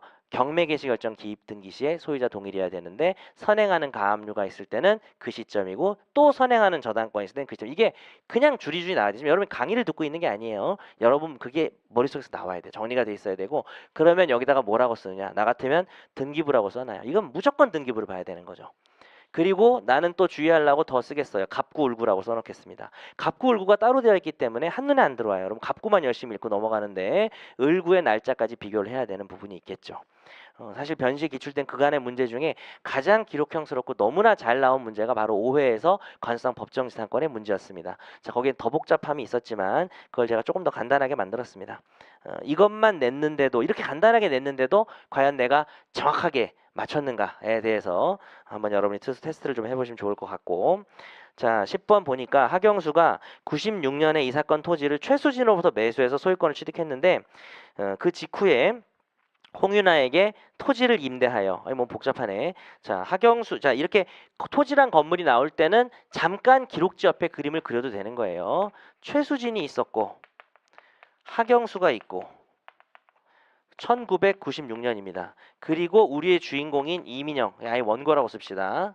원고가 있고 이것이 경매로 넘어왔다고 돼 있죠. 2012년경에 2012년이고 경매라고만 돼 있어요. 이렇게 돼 있는데 토지랑 건물이 나오면 아무리 본인이 뭐 머리 회전이 빨라도 두 개밖에 안 나왔지만 그림을 그리셔야 됩니다. 엄청나게 헷갈릴 수밖에 없어요. 자, 그래서 소유권을 취득했는데 그 직후 홍윤아에게 토지를 임대하여 홍윤아가 그 지상에 이 사건 제3건물을 신축한 것입니다. 그래서 여기 지금 하경수 소유 시절에 홍윤아가 신축을 했으니 홍윤아 소유가 될 겁니다. 둘 사이의 관계는 임대차입니다. 무슨 임대차? 당연히 토지 임대차죠. 토지 임대차는 얘가 여기다가 등기를 했을 수도 있고 뭐 여러 가지 그런 문제가 있겠죠. 그래서 대항력의 문제가 있을 수도 있겠습니다. 자, 그래서 만약에 이 상태에서 홍인아가 단순한 임차인인데 경매가 되면 임대차의 대항력 문제가 있습니다. 얘가 건물에 보존 등기를 했으면은 토지 임차권에 대항력이 생겼기 때문에 또 얘가 대항할 수 없는 그런 상황이 있는데 이 문제는 홍윤아가 신축을 했는데 다시 2004년경에 하경수가 매수를 합니다. 그래서 2004년경에 하경수의 소유가 돼버립니다. 따라서 하경수의 소유가 동일인 시점이 이렇게 동일인이 이루어진 거고 강제 경매로 이렇게 달라진 측면이 여기 있는 것이죠. 자, 그러면 우리는 이 가장 중요한 날짜가 언제일 것 같아요? 2년도. 왜냐하면은 소유자랑 토지랑 건물 소유자가 달랐다가 이때 같아지잖아요. 그럼 이 시점 전에 동일인 시점 기준이 나올 것인지 이 시점 이후에 나올 것인지가 가장 크리티컬한 부분이 되는 것이죠. 자, 그렇게 보시면 되고요. 그래도 뭐 그 다음엔 별 문제가 없죠. 자, 뒤로 넘어서 보면 이민영은 이 사건 토지의 소유권을 취득하였기 때문에 그 위에 새로이 건물을 짓고 사업을 할 계획이 있는데 진행하지 못하고 있다. 자, 1번 의뢰인 희망사항입니다. 박유진은 최일첨에 돈 빌려준 애예요. 3호 변제받기를 원하고 그 판결의 집행을 용이하기 위한 청구 내용도 소장에 포함시키고 싶다. 여러분, 집행을 용이하게 하는 것은 사실 보전 처분을 신청할 수도 있어요. 근데 여러분 기록형에 보전 처분 신청서를 쓰라고는 안 하니까 제가 좀 명확하게 해드리려고 소장에 포함시키고, 소장이라고 하는 것은 소송을 말하는 거죠. 청구 취지에다 집어넣으라는 거니까 우리가 민법에서 배운, 집행법이 아닌 민법에서 배운 집행을 용이하게 하는 제도는 책임재산의 보존으로서 채권자 대위권과 채권자 취소권이 있겠죠. 자, 이 문제는요, 1번 문제는 실제 변시에서는 어떻게 더 어렵게 나오냐 하면 이 돈을 변제받기 위해서 필요한 모든 수단을 하고 싶다, 이렇게 좀 불명확하게 나오기도 합니다. 사행이치수가 너무 뻔하기 때문에 그렇게 내려다가 그냥 이번 문제는 선명하고 그냥 깔끔하게 내자, 쉽게 내자에 좀 초점을 뒀습니다. 자, 다음 주를 좀 기대해 주시고, 이거보단 좀 어려워지니까 뭐 한번 의견도 여러분 물어볼게요. 여러분 뭐 의견을 뭐 별로 반영하지는 않을 것 같은데요. 물어는 보겠습니다. 그래도 여러분 체감하는 부분에 대해서 저는 오늘 문제는 좀 쉽다고 생각을 하는데, 분량 면에서나 뭐 내용 면에서나 자, 기본을 연습한다고 좀 생각하시고. 자, 2번입니다. 제2건물에 관해서는 매수인으로서의 권리를 모두 실현하니까 인도도 받아야 되고 등기를 받아야 되고, 그 과정에서 현재 위 건물을 점유하고 있는 김석영도 빨리 내보내고 싶다 이거죠. 건물에서 나가게 하는 거 퇴거 청구 아니죠. 건물의 소유권을 취득하기 위해서 나가라고 하는 것은 인도, 소유권자가, 건물 소유권자가 달라고 하는 것은 인도 청구가 되겠죠. 자, 소유권을 취득한 이 사건 토지 위에, 자, 이 사건 토지는 하나였죠. 새로이 건물 신축 공사를 들어가는 방해 요소를 제거하고 싶다. 조금 힌트를 많이 주고 있습니다. 방해 제거 청구권으로서의 토지 인도와 건물 제거 청구를 하라는 것이죠. 자, 기록지 좀 빨리 볼게요. 자, 상담 일진 좀 천천히 봤는데, 자, 변제각서 박유진에 대한 것이죠. 3억 원이고 변제기 나와 있으니까 표시해야 되겠죠. 변제기 표시하시고 시효 기산점이라고 쓰겠습니다. 우리가 아까 소멸시효가 명백히 여기서 언급되진 않았는데 모든 채무는 소멸시효를 의심해야 되고요. 2013년이면 꽤 오래됐어요. 지금 2013년이면 벌써 5년이 됐기 때문에 느낌상 어때요? 뭐 3년짜리 단기나 5년짜리는 완성할 가능성이 있는 것이죠. 근데 단순한 대여금이 3년짜리가 되는 경우는 없죠. 3년짜리는 뭐 특수한 어떤 성격의 채권들이니까 상사가 의심스러울 수 있겠죠. 자, 뒤로 넘어가겠습니다. 그리고 하나만 표시를 할까요? 변제각서인데 이자 약정이 지금 없는 것 같아요. 그래서 지금 돈을 이게 지금 차용증이야. 빌려주는 날 변제각서를 쓴 거예요. 바로 이게 하도 안 갚아서 쓴 게 아니라. 그래서 일종의 차용증이고, 실제 의뢰인 상담 내용에서도 차용증을 받았다고 되어 있습니다. 여기 이자 약정 없습니다. 그럼 어떻게 됩니까? 민사면 무이자예요. 상사면 경우에 따라서 이게 뭐 상행을 위해서 뭐 한다든지 하는 경우에 55조인가요? 여기 보면은 상사 법정 이유를 받을 수 있는 경우가 있죠. 자, 지금 일단 그거에 해당하는지를 봐야 될 텐데, 자, 뒤에 넘어가겠습니다. 이행 최고서입니다. 항상 어떻게 하라고 했어요? 발신인 수신인 정확히 표시해서 화살표 해가지고 누가 말하는 건지 화자를 보시고요. 우리 주인공이 말하고 있네요. 돈을 빌려줬는데 뭐 순서 뭐 나머지는 됐고, 3번에 원금과 이자 등을 모두 지급해 주실 것을 청구합니다 그랬는데, 사실 이자 등에는 이자와 지연손해금이 포함되어 있을 것인데 이자는 없죠. 그러니까 이건 지연손해금만 된다라는 걸 표시해 놓도록 하겠습니다. 물론 상사하고 물음표하고 의심을 좀 해놓겠습니다. 혹시 상사라서 연 6%를 청구할 수 있는 경우가 있는지, 약정이자를. 자, 넘어갈게요. 자, 이행 초과에 대한 답신입니다. 발신인이 박유진이죠. 자, 27일에 잘 받아보았다라는 식으로 해서 도달일이 중요할 때는 이게 좀 의미가 있을 수 있겠습니다. 만약에 우리가 통고서에다가 해지의 의사표시를 적법하게 담았다면 이 날이 해지된 날이에요. 2018년 3월 27일이. 근데 앞에 우리 주인공이 보낸 편지가 별게 없었죠. 그래서 이 날짜는 안 중요할 것 같고요. 자, 그동안 많은 도움을 주셨다 뭐 하면서 제가 주식회사 목련변점을 설립하는 과정에서 이 두 문자죠. 예, 유치권 성립의 두 문자인데, 목련변점 설립하는 과정에서 대표이사인 제가, 여기 좀 헷갈려요. 제가 설립하는 과정에서 대표이사인 제가 회사 설립 자금으로 사용하기 위해서 필요한 돈이었음을 귀하도 잘 알고 계실 텐데, 그럼 언제 대표이사라는 거예요? 설립하는 과정에서 필요한 설립 자금이니까 지금 자기가 대표이사 한 거 괜히 좀 자랑하고 싶어서 얘기한 거고 그 당시 대표이사는 아니겠죠 당연히. 이런 거는 일부러 이렇게 낸 겁니다. 사실 제가 이 편지를 쓰면서 좀 고민되는 게 좀 웃기게 써볼까 하는 고민도 있어요. 왜냐하면 그러니까 뭐 일부러 개그를 하겠다는 게 아니라 실제 의뢰인들이 보낸 편지를 보면 가관이에요. 뭐 맞춤법 다 안 맞고요.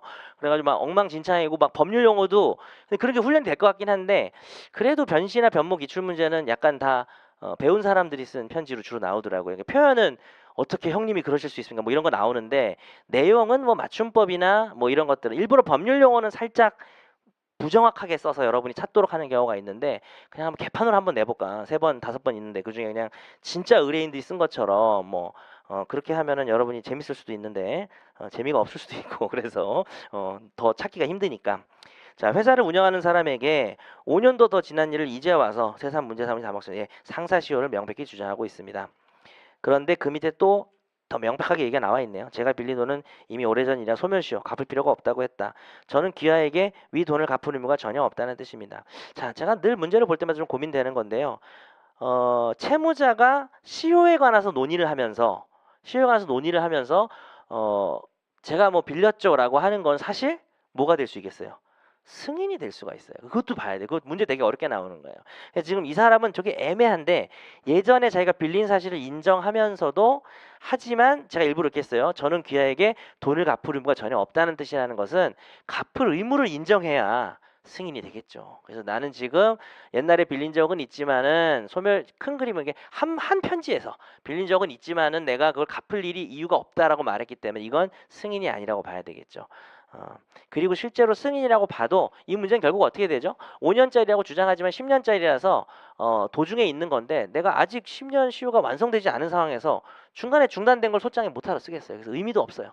예, 의미 있는 것과 의미 없는 것 어디까지 소장에 쓸 것인가에 포인트를 두시기 바랍니다. 게다가 TMI 묻지도 않았는데 이런 얘기를 해요. 귀하에게는 죄송한 일인지 모르겠지만 최근 저는 여기저기서 간신히 돈을 빌려서 하나은행에 대한 채무 3억 중 2억을 변제하느라 현재는 완전히 탕진 상태입니다. 갚아야 한다 하더라도 설령 갚아야 한다 하더라도 승인을 계속 안 하려고 설령 갚아야 한다라도 현실적으로 돈을 갚는 것이 불가능한 상태임을 알려드립니다. 이렇게 얘기를 했습니다. 이게 뭐랑 연결되는 거예요? 뒤쪽에서 사행위를 하기 전에 돈을 갚고 사행이랑 연결된 것이죠. 자, 등기부 빨리 보겠습니다. 여러분 다 그래도 풀고 지금 하는 것이기 때문에 좀 더 빠른 속도로 보겠습니다. 등기부 잘 볼 줄 알아야 되는데 등기부에는 건물인지 토지인지를 반드시 표시하세요. 등기부 그 뭐 표제부 바로 위에다가 동그라미 치는 게 더 잘 보일 수도 있습니다. 그래서 건물 오히려 글씨는 위가 크지만 건물이란 걸 좀 눈여겨 보시고 보면 박유진이 소유하고 있다가 윤우성에게 넘어갔죠. 어디다 동그라미 쳐야 돼요? 등기부에. 윤우성 왼쪽에 4월 27일 제26775를 동그라미 치고 2018년 4월 20일 매매를 동그라미 친 다음에 여러분은 어디 밑에다가 사행이라고 씁니까? 예, 4월 20일 밑에다가 사행이라고 씁니다. 예, 매우 중요해요. 아까 비록 내가 갚는 시점은 매매 계약이 아닌 등기를 하기 전에만 갚아도 사행에 영향을 주는 그런 상황이었지만 누가 뭐래도 사행일은 4월 20일이고요. 자, 이거를 사행일을 4월 27일로 쓰면 그런 거는 큰 감점이에요. 큰 감점. 그래서 4월 20일 체결된 매매 계약이라고 나중에 나오겠죠. 그리고 1억에 팔았다는 거 다시 한번 확인하고요. 아까 1억 원에 샀습니다. 자, 그리고 그 밑에 보니까 근저당권이 있는데 말소가 됐네. 아까 박유진이가 3억 중에 2억을 갚았기 때문에 말소될 이유가 없잖아요. 근데 말소된 날짜를 주목해야 되겠죠. 동그라미를 치니까 말소된 날짜가 저 밑에 보니까 5월 30일 해지예요. 5월 30일에 누군가 변제한 건데 누가 변제했을까 궁금한 것이죠. 문제가 되게 하려면 누가 변제했겠어요? 윤우성이 수익자가 변제를 해서 가액배상으로 유도하는 문제가 될 것입니다. 자, 실제로 한마디 할게요. 제가 어제도 강의했고 오늘 나온 2017년 판례가 뭐였다고요? 돈을 꽉 차 있는 부동산인데 사행위로 넘기기 전에 갚아서 가치를 올리고 넘기면 사행위가 된다는 그 판례 있잖아요. 검색해 보시면 케이스 노트에서 검색하시면은 인천지방법원으로 이제 가게 돼 있는데 가보면 원상회복이 등기 말소 청구예요. 조심하세요. 내가 일부를 갚고 넘겨서 사행위가 됐다 그랬지 저당권이 있는 게 넘어갔다고 해서 무조건 가액배상이 아닙니다. 이 사건은 제가 낸 이 사건은 저당권 이게 넘어가서 얘가 갚는 것까지 했기 때문에 가액배상만이 정답이지만 어제 그 중요하다고 강조했던 2017년 판례는 가액배상이 결론이 아니에요. 말소 등기입니다. 사행위가 되고 근데 말소 등기를 어떻게 할까요?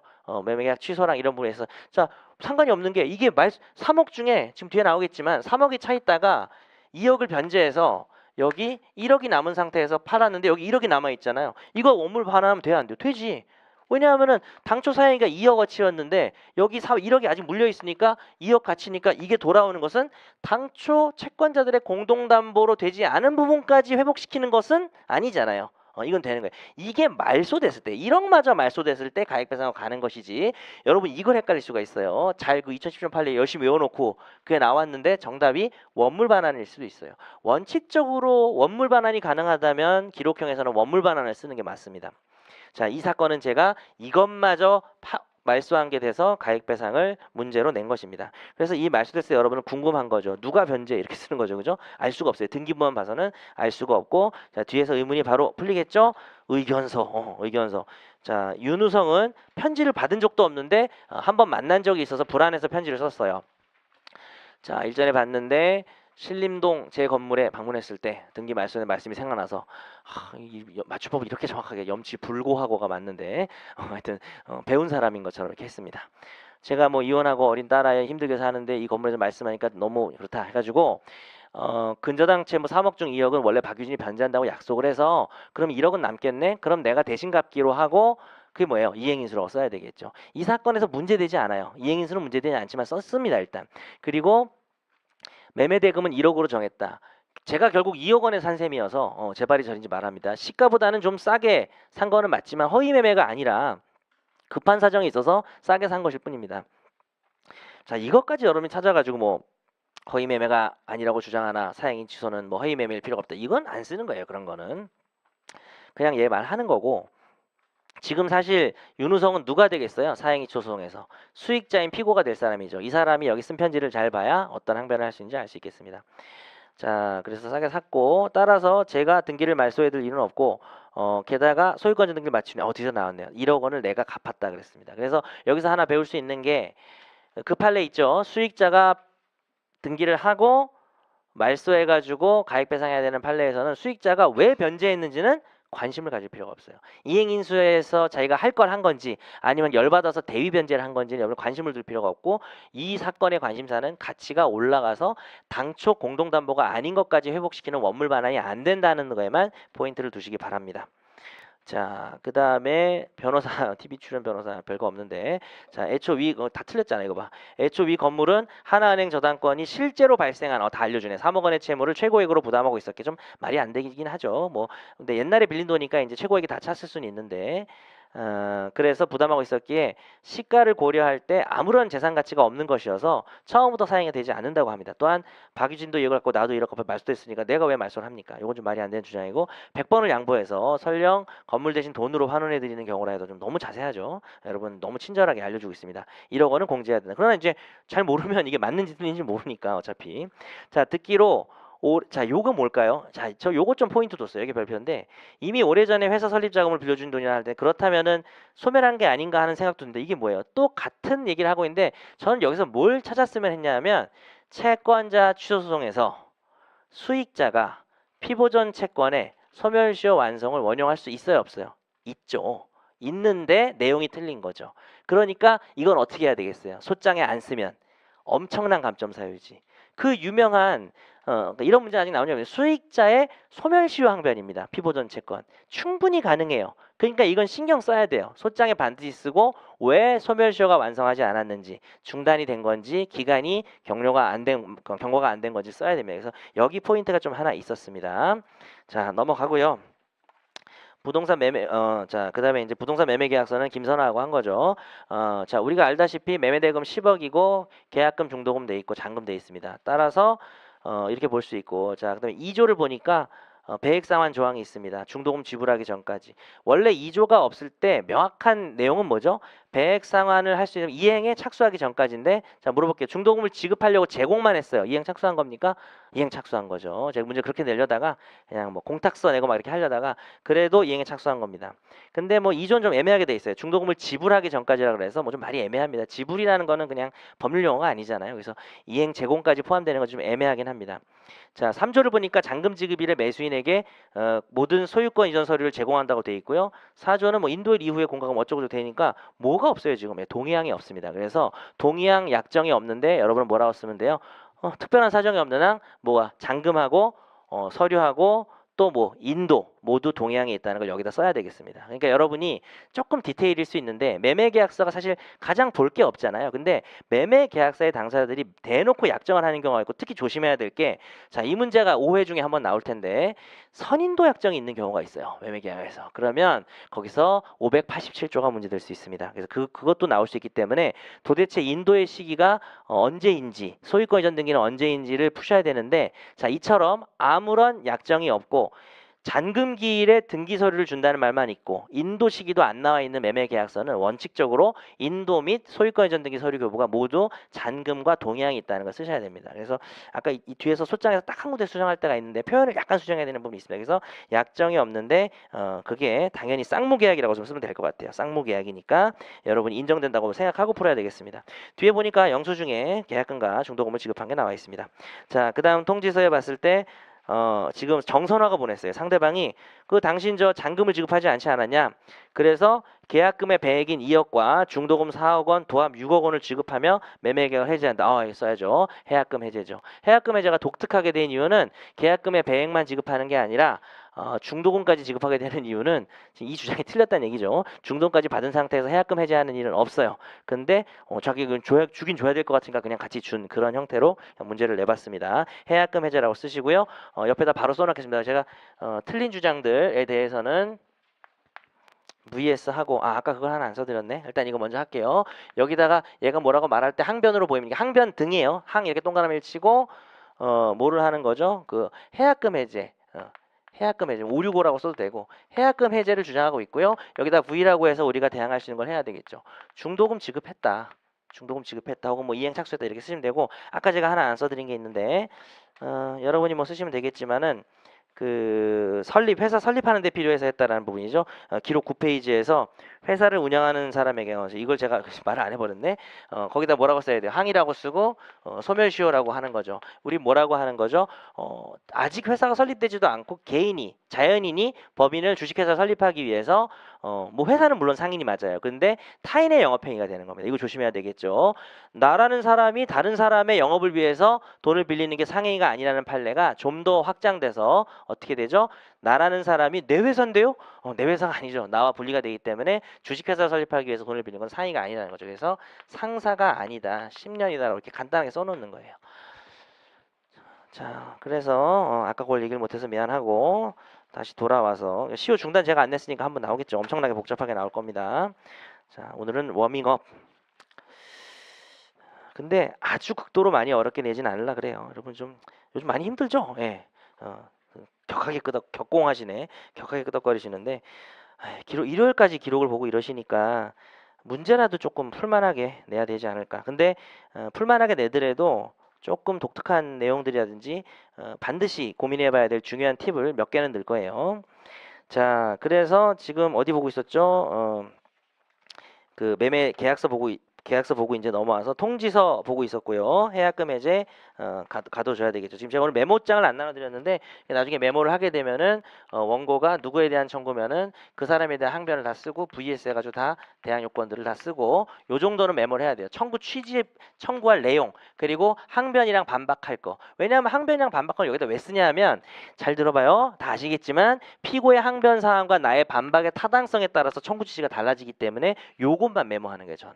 그러니까 더 하시고 싶으면 여기다 뭐 페이지 뭐 해가지고 적어놓는 것도 그건 여러분 자유예요. 그걸 제가 정해진 답이 있는 건 아닌데 제가 생각할 때는 이게 좀 제일 좋지 않나라고 많은 분들이 좀 공감을 해주시긴 하는데 뭐 사람마다 자기가 편한 방법 난 이렇게 하면 불안하다 그럴 수 있는 거죠. 그러면 불안하느니 자기 방법대로 하는 게 나을 수도 있습니다.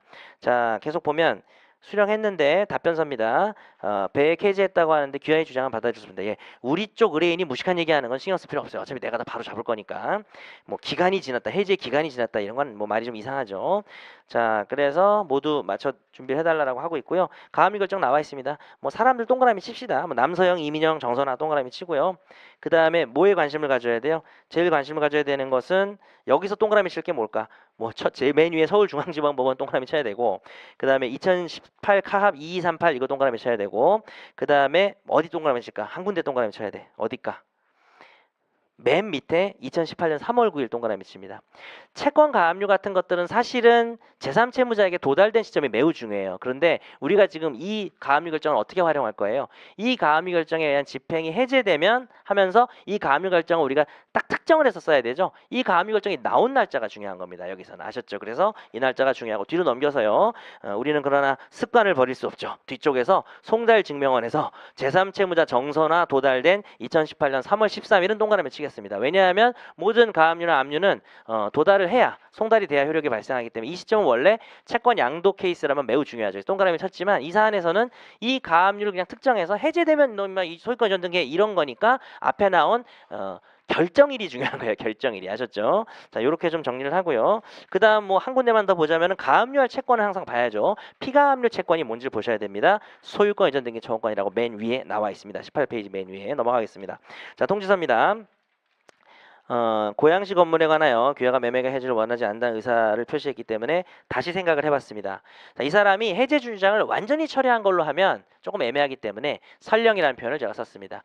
그래야 이 사람이 해제도 원하고 있는 거기 때문에 하나씩 항변사유에서 써줘야 되겠죠. 해약금 해제 우리가 얼마나 좋은 우리 사냥감이에요, 그죠? 해약금 해제 안 된다, 뭐 쉽게 쓸 수 있잖아요. 그거 버리기 아까우니까 설령 저의 해제가 부당하더라도 아직 본인이 잔금을 받지 못했기 때문에 당장은 소유권을 넘겨줄 의사에 뭐라고 쓸까요? 항이라고 쓰고 동의항이라고 쓰고 그 다음에 이 자체를 지우거나 아니면 차라리 뭐 양가로 동그라미를 해서 예 맞죠? 동의항 주장은 맞기 때문에 이것은 따로 반박할 항변에 쓰지 않고 청구범위에 미리 반영을 하는 것으로 하겠습니다.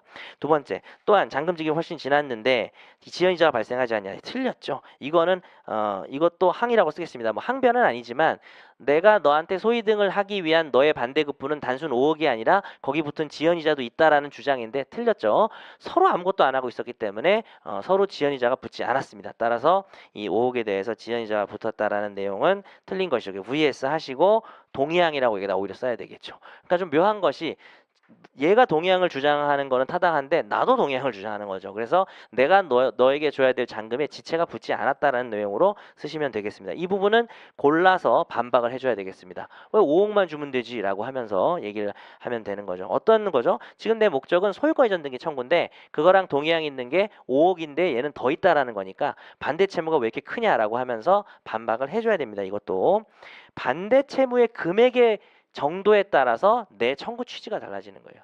가장 극단적으로는 반대 채무가 빵원이 되면은 무조건 이행 청구가 가능한 것이기 때문에 반대 채무의 금액은 매우 중요하게 여러분이 포섭을 하셔야 되고요. 단 주의할 것은 민사소송법에서 반대 채무의 금액에 기판력이 발생하지는 않죠. 예, 그거 좀 기억을 하시고 참고로 오늘은 민사소송법을 안 냈는데 예, 걱정하지 마시고 민사소송법을 많이 낸 문제가 하나 있어요. 그래서 좀 서운했죠. 민소법이 없어서 많이 서운했을 것 같아요. 그래서 민소법 막 이러고 하셨을 것 같은데 걱정하지 마세요. 이게 민소 문제 아니야? 뭐 이렇게 기록경에 하나 있어가지고 지금 민소를 빼고 있어요. 너무 민소가 많아서. 자, 그래서 민소도 우리가 또 트레이닝을 해야 되기 때문에 여러분이 민소에서 좀처럼 만날 수 없었던 뭐 제소 금지라든지 뭐 이런 것들이 막 독당이 뭐 들어온다든지 이렇게 옛날 사건에서 그러니까 뭐 독당 청구를 신청을 여러 번 쓰라고 하는 건 아니고요. 독당을 제가 문제를 냈어요. 만약에 사례한 기록경 그러면은 뭘 낼까요? 이거 빼야겠다 말해가지고 뭘 냈을까요? 그 낼 거 하나밖에 없어요. 이런 기록형에서는 독당도 소재기였다. 좋은 소재기였다 이렇게 되는 거예요. 독당 신청이지만 참가 신청이지만 소재기니까 그게 뭔가 계속 중이라면 중복 소송이 될 수도 있는 거고 그것도 기판력이 발생하는 거고 그것도 뭐 여러 가지 제소 금지가 되는 거고 이렇게 내는 거예요. 독당이 소재기라는 거 그렇게 좀 보도록 하시고요. 소재기에 실질이 있는 것들이 몇 개 있죠. 공동 소송 참가라든지 독당 신청이라든지 이런 것들 그렇게 보시면 될 것 같아요. 자, 그럼 통지서인데요. 통지서 지금 계속 보는데요. 3번에서 가압류 결정되지 않았냐. 장애 사유가 있으니 귀하가 소위등 청구를 하더라도 나는 응할 수 없다. 자, 이거 참 애매해요. 요거 똑같은 이 문제 비슷한 문제에 대해서 시중의 답이 조금씩 다른데 제가 생각할 때 가장 좀 센스 있는 답안 구성은 뭐냐면 얘가 만약에 명확하게 가압류가 있으니 가압류가 해제되면 이행해 주겠다라고 말을 하면 이거는 100% 맞는 말이잖아요. 그러면 그냥 모른 척하고 그냥 내가 청구 취지 그냥 바꿔야 돼요. 근데 얘가 말 어떻게 애매하게 했어. 가압류가 있으면 못 해준다라고 얘기하는 거죠. 그러면 얍삽하게 항변 사유로 딱 적시를 해가지고 피고는 가압류가 되어 있어서 소위 등을 못 해준다고 할지 모릅니다. 그러나 조건부로는 할 수 있는 거 아닙니까? 이렇게 쓰는 거예요. 예, 그게 가장 좋은 답이에요. 근데 시중에 답이 좀 다르더라고요. 이게 이제 기출된 적이 있잖아요. 그걸 답안 구성할 때는 그렇게 하면은 내가 그 항변도 좀 반박도 하면서 좀 모양이 나오잖아요. 그죠? 쓸 것도 좀 생기고. 그래서 일부러 이 문제도 얘가 좀 애매하게 해서 장애 사유가 있어서 응할 수 없다라는 거. 그래, 뭔 말인지 안다. 하지만 반영하겠다. 이렇게 하면 되겠죠. 딱 반영. 그다음에 이제 한마디만 더 할게요. 제가 아까 그런 게 있다 그랬잖아요. 자, 우리 소장을 어떻게 쓰죠? 하나의 청구 안에 목차가 어떻게 돼요? 내 청구원이 일단 쓰죠. 거기는 요건 사실을 쓰는 거잖아요. 내가 뭐 어떻게 매수했고 어떻게 됐다. 그 다음에 보통 못 써요.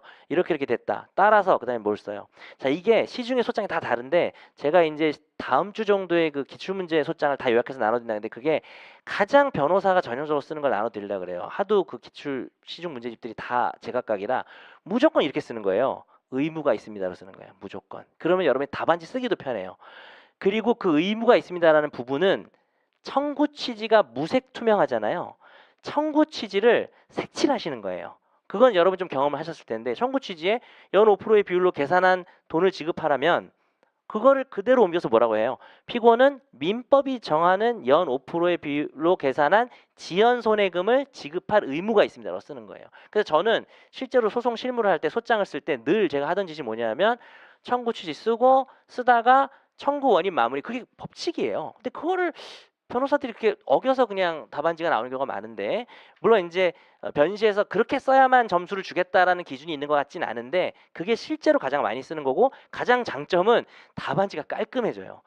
요건 사실 이제 그건 이제 보여드릴 텐데 요건 사실이 있고 그래서 무슨 의무가 있습니다 쓰는 건데 자 그래서 그걸 저는 어떻게 하냐면 청구치를 내가 썼잖아요. 이게 실제 소송에서 내가 쓰고 뭐 이렇게 사실관계 쭉 쓴 다음에 복사를 해요. 복사를 해가지고 가져와요. 그 다음에 거기다가 풍부하게 만드는 거죠. 민법이 정하는 소송 촉진 등에 관한 특례법이 정하는 지연 손해금, 뭐 돈도 뭐 지연 손해금으로 바꾸고 뭐 약정 이자로 바꾸고 이걸 쓰는 거예요. 그게 실제로 제가 기록형을 공부해서가 아니라 소송할 때 그렇게 하는 겁니다. 그래서 제가 내는 소장은 모두 그렇게 돼 있는데 자 하던 얘기를 마저 하면 자 그래서 어떻게 돼 있는 거예요? 하나의 청구안의 목차가 일단은 요건 사실들을 써요. 그래서 따라서 너는 의무가 있다고 해요. 그 다음에 이게 뭐 하나의 뭐 가번 목차였다면 나번 목차가 뭐예요? 항변 등에 대해서 쓰는 거죠. 그래서 항변이 여러 개 있으면 맨날 이렇게 나오는 거잖아요. 뭐라고 주장할지 모릅니다. 그러나 뭐입니다. 뭐라고 주장하면 그러나 뭐입니다. 자, 요거는요. 아주 형식이 중요하진 않겠죠. 그죠? 이거는 요건 사실의 배점이 있어요. 여러분이 여기서 보증금을 빼뜨리거나 임대차 기간을 빼뜨리면 감점이에요. 그러니까 이거는 제가 지금 여러분한테 가장 보완해드리고 싶은 게 이 부분에 대한 기재례를 다 나눠드리려고 해요. 이미 뭐 엑기스에도 있지만 그냥 간단하게 한 10페이지 정도로 그 파이널 강의 할 때나 이렇게 해서 나누려 하는데 요거를 자꾸 반복해서 봐야 돼요. 근데 좀 빨리 나눠야 될 것 같긴 해. 12월에 드리고 반복해서 보라 그러면은 죽을래 뭐 저한테 이렇게 하시겠죠. 그래서 좀 요 근데 여러분이 반복해서 보고 있는 걸로 알고 있습니다. 이미 그 엑기스에 있는 아닌가요? 그래서 그 엑기스에 있는 그걸로 이제 반복해서 보시고 있는 거고 그 다음에 요 부분이 뭐라고요? 청취가 컬러풀해지는 거예요. 그 다음에 요걸 쓸 때 항변 이거 말도 안 돼요. 이거 말도 안 돼. 이런 경우가 있는데 방금처럼 가압류 해제되기 전까지는 안 한다고 하는 가압류 때문에 못 한다고 하는데 우리가 볼 때는 자 요거 잘 들어봐요. 가압류 해제를 조건으로 정보를 구할 수 있는 거 아니냐라고 썼죠. 그러면 마지막에 소결이 또 필요한 거예요. 내가 여기는 그냥 소유권 이전 등을 해줄 의무가 있습니다 정도만 썼다가 뒤에서 결국 최종적으로 가압류가 집행이 해제되면 소유권 이전 등 해줄 의무가 있습니다 이렇게 쓰는 거죠. 그래서 사람에 따라서는 이 의무가 있습니다를 여기다 안 써버리고 그냥 마지막에만 쓰는 경우도 있어요. 근데 그건 좀 안 좋은 게 이런 요건 사실로 일단 두 갈씩입니다. 소장은 이거 해야 된다고 씁니다. 그 다음에 얘가 뭐라 하지만 다 헛소리입니다 라고 얘기를 하다가 말이 되는 게 있다. 가장 대표적인 게 뭐가 있을까? 상계항변 같은 거. 이거는 받아들이면 내 이게 깎이는 거잖아요. 그러면 처음에 이런 의무가 있다고 했다가 여기서 변형된 소결을 써주라는 거죠. 소결을. 이게 그냥 형식이에요. 이 형식을 그대로 지키도록 하고 근데 이게 천차만별이더라고요. 대체로 비슷하긴 한데 그래서 마지막 소결도 항상 뭐라고 쓰는 거예요? 의무가 있습니다. 그리고 이 정말 마지막 소결은 그대로 청구 취지랑 똑같아요. 청구 취지에서 색깔만 뺀 거예요. 아셨죠? 지연 손해가 말 쓸 수가 없고 이러니까 그렇게 정리하시도록 하고 얘기 나온 김에 그냥 여러분 청구 취지가 매우 컬러풀하게 써지는 청구 취지가 뭐가 있죠? 지연 손해금이 나와 청구 취지에. 그게 뭐예요?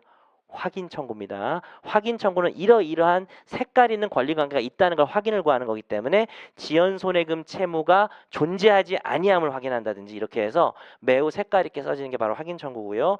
확인 청구가 대거 등장한 적이 있었죠. 사회변 시였나요? 그래서 뭐 임대차 확인 누구 하고 뭐 유치권 확인 누구 뭐 이렇게 했었죠. 자, 좀 더 보겠습니다. 약간 잔소리가 나와 버렸는데 중요한 얘기라서. 자, 이 관점에서 오늘 소장을 볼 거예요. 열심히. 아, 그리고 1시간 반인데 보통 쉬나요? 안 쉬죠? 1시간 반. 쉬었나요? 아, 그런가요? 갑자기 쉴까요? 그건 좀 이상해서. 그럼 기록만 보고 10분만 쉬도록 하겠습니다. 우리 몇 시에 끝나죠? 3시에 끝나나요? 그럼 쉬다가 그냥 가는 거네요. 어, 예. 이미 늦었네요. 예, 그냥 각자 좀 잠깐 쉬시고요. 예. 아, 그래서 왔다 갔다 많이 했구나. 1시간 반 정도는 할 수 있지. 없군요. 예, 그러니까 왜냐면 제가 내용 강의나 최신 판례 같은 거 1시간 반 하면 미치는데 기록은 그냥 넘기는 거라서 저는 괜찮다고 생각을 하는데 아닌가요? 자, 그래서 보겠습니다.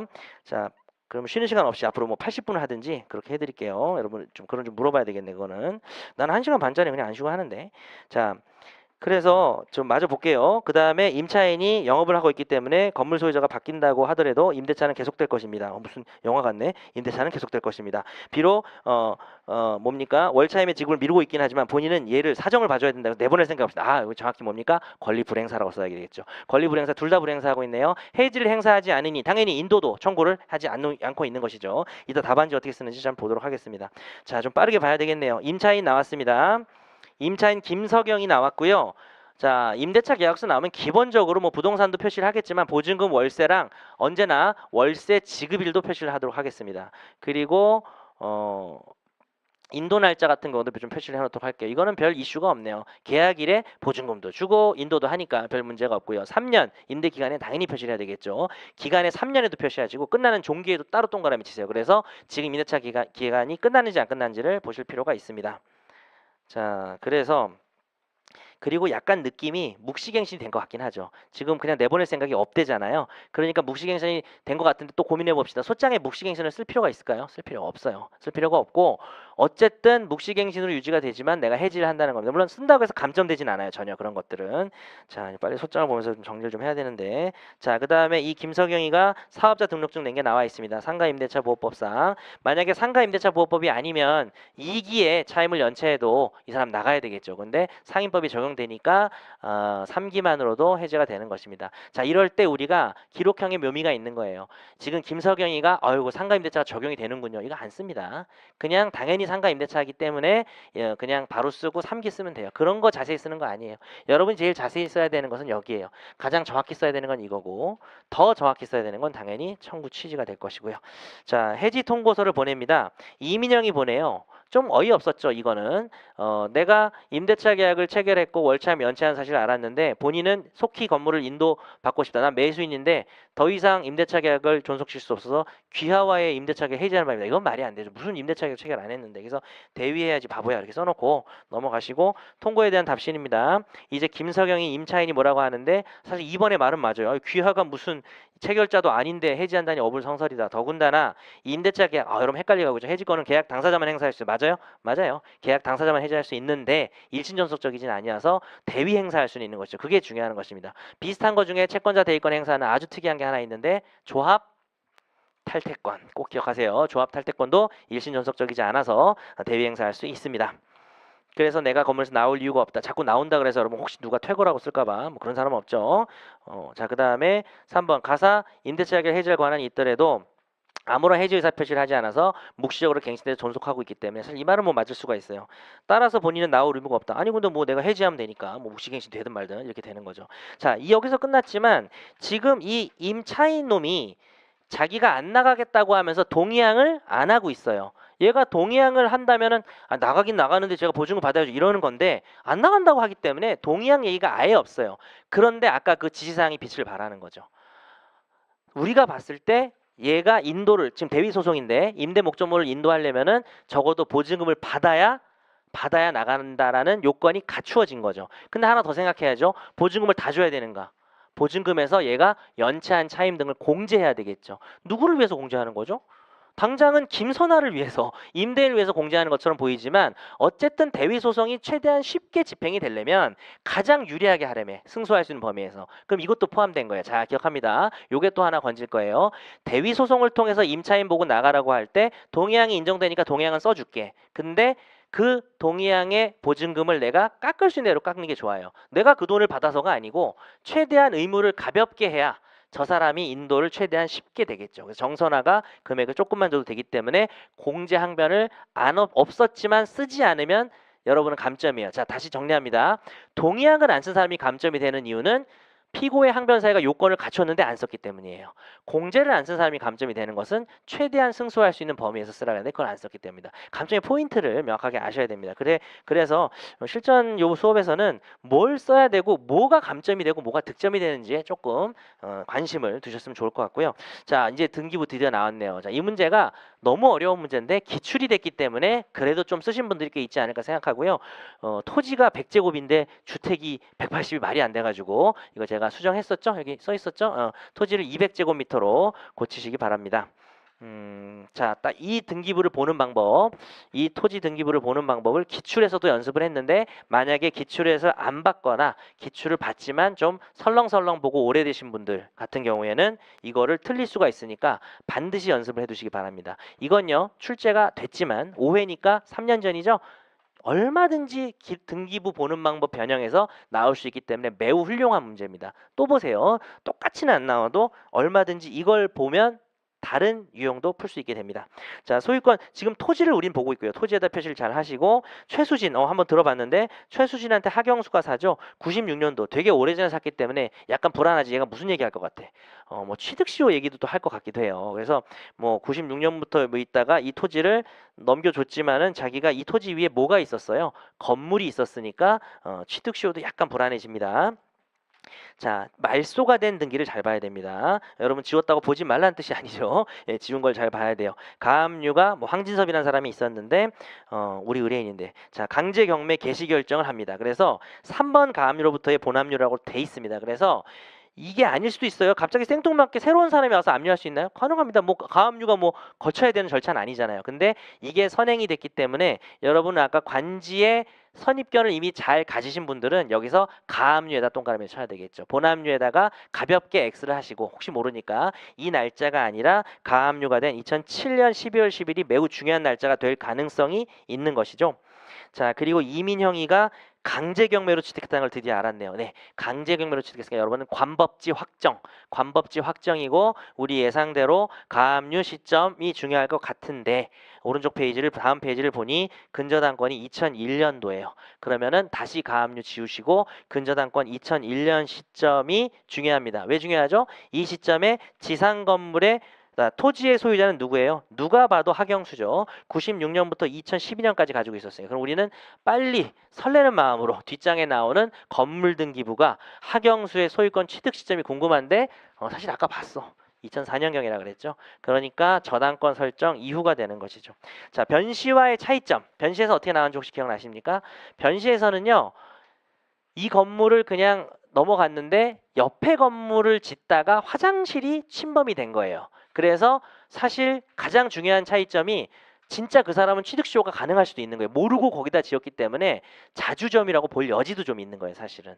근데 그런 차이가 좀 뒤에 나오고 그다음에 중요한 차이가 이 화장실을 자, 변시 문제에서는 저당권 설정 시점이 역시 소유자 동일 시점인 게 중요했는데 변시 문제에서 어떻게 출제했는지 혹시 기억나시나요? 이걸로 말하자면 2001년 10월경에 아직 건물을 짓지도 않은 걸로 나왔습니다. 그래서 그걸 응용할 수 있어야 되겠죠. 저당권 설정 시점에 동일인 소유해야 되는데 건물이 없으면 당연히 안 되겠죠. 그죠? 우리 이거랑 비슷한 거예요. 366조도 뭐라고 돼 있어요? 저당권 설정 시점에 동일인 소유해야 되는데 그 앞에 뭐라 그래요? 저당권 설정 시점인데 건물이 있어야죠, 일단. 그죠? 건물이 있어야 뭐 동일인 소유가 되는 거기 때문에 이것도 똑같아요. 관법지도 강제경매 관련해서 그 해당 기준 시점에 동일인 소유해야 된다는 건 건물이 없으면 당연히 안 되는 것입니다. 왜냐하면 둘 다 공통점이 뭐예요? 경매의 다양한 이해관계들을 보호하기 위한 거기 때문에 그 당시에 건물이 없었는데 왜 그 사람을 보호해 주냐 이겁니다. 자, 이 사건은 제가 달리 냈어요. 건물은 있는데 소유자가 다른 걸로 낸 것입니다. 자, 그 점 기억하셔서 토지인도 철거 요구서 보겠습니다. 뭐 빨리 철거하라고 이건 볼 게 없고요. 뒷페이지 보니까 요구서에 대한 답변서 궁서체로 되게 진지하게 썼죠. 뭐라고 되어 있습니까? 2번 2004년부터 현재까지 10년 넘는 기간 동안 지상 건물을 소유함으로써 부지에 대한 취득 시효가 완성한 것으로 압니다. 지금 이 사람은 건물의 소유 시점이 토지 점유 시점이다. 그건 맞아요. 그래서 10년이기 때문에 건물에 뭐 등기부도 있고 그래서 근데 이제 여러 가지 주장이 말이 안 되는 겁니다. 사실은 10년이 넘는 기간 동안 등기부 취소를 해도 근데 여러 가지 요건을 다 안 갖춘 정말 말도 안 되는 주장을 할 때는 가장 중요한 요건을 찾아서 쓰시는 게 중요한데요. 토지가 96년부터 2012년까지 자기 소유로 등기가 돼 있었고 누가 뭐래도 그 사람 소유물이었어요. 예, 자기 소유물을 취득시효의 기초인 점유가 아니라는 판례가 내년에 나올 겁니다. 자기 소유물에 대한 등기까지 갖춘 자기 소유물에 대한 취득시효는 불가능하다. 이것만 기억하지 마시고 취득시효의 기초가 되는 점유가 아니다. 기억하시기 바랍니다. 3번 주장은요. 설령 그렇지 않더라도 이게 중요한 거죠. 강제경매로 토지를 취득했을 때 그 당시까지 모두 저의 동일한 소유에 속하던 양천구 토지 및 지상건물 소유권이 달라지게 된 거. 뭐 그럴듯하죠. 사실은 강제경매로 딱 달라졌죠. 동일이니. 그러나 이게 왜 틀린 거죠? 중요한 소유자 동일 시점이 때문이죠. 자, 좀 소장을 좀 빨리 봐야 될 것 같아요. 소장을 자세히 봐준다 그러고 10분밖에 안 남았네요. 네, 자 한번 보겠습니다. 그래도 좀 볼게요. 10분만 더 할게요. 10분만. 3시 10분에 끝나는 걸로 하겠습니다. 미안해요. 자, 청구 취지 보겠습니다. 첫 번째 청구 취지는 지금 좀 메모가 없어서 조금 보시기 불편한데 메모를 좀 제가 좀 빠른 시일 내에 하루 이틀 내로 나눠드리고요.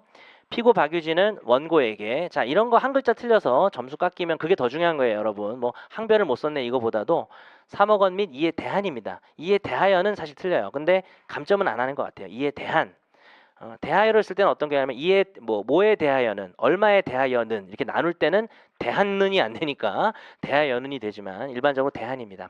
혹시 뭐 괜히 분쟁을 만들 필요가 없기 때문에 대한으로 쓰세요.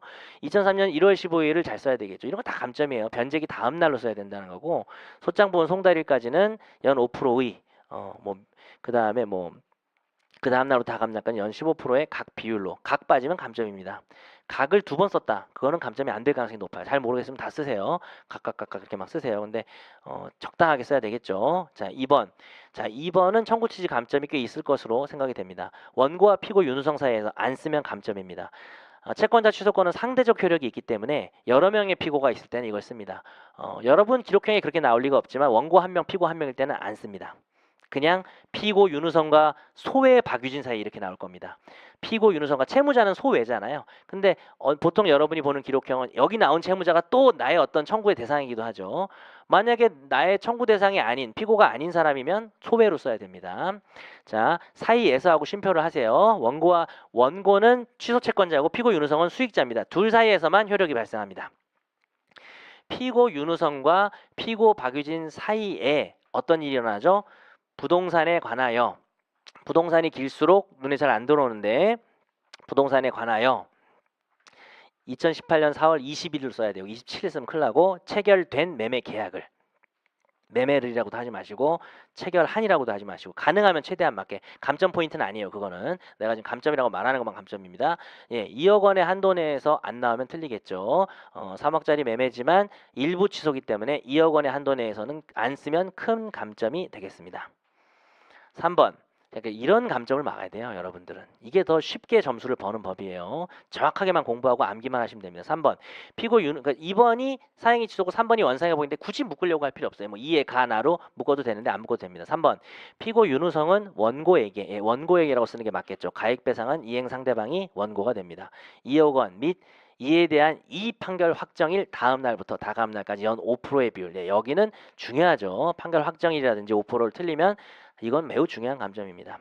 참 배점표가 오늘 없는데 그 기록형은 다른 강사들도 많이 그렇게 하는데 그 한 여러 며칠 뒤에 이제 답을 채점을 받아볼 거 아니겠습니까? 그때 배점표를 넣도록 하고 제가 사례형은 그냥 뭐 사례형을 내도 저도 뭐 완전할 수가 없어서 여러분 가끔 의견 반영될 때가 있어서 그것도 답이 되겠다는 경우가 조금 있었어요. 근데 기록형은 좀 더 그런 요소가 있어서 제가 지금 배점표를 만들어 놨는데 조금 수정해서 정확하게 나갈 수도 있을 것 같아요. 여러분 좀 창의력 대장들이 가끔 있어가지고 되게 잘 쓰는 이런 또 다른 쟁점이 있을 수도 있어서 안전빵으로 그냥 그렇게 하겠습니다.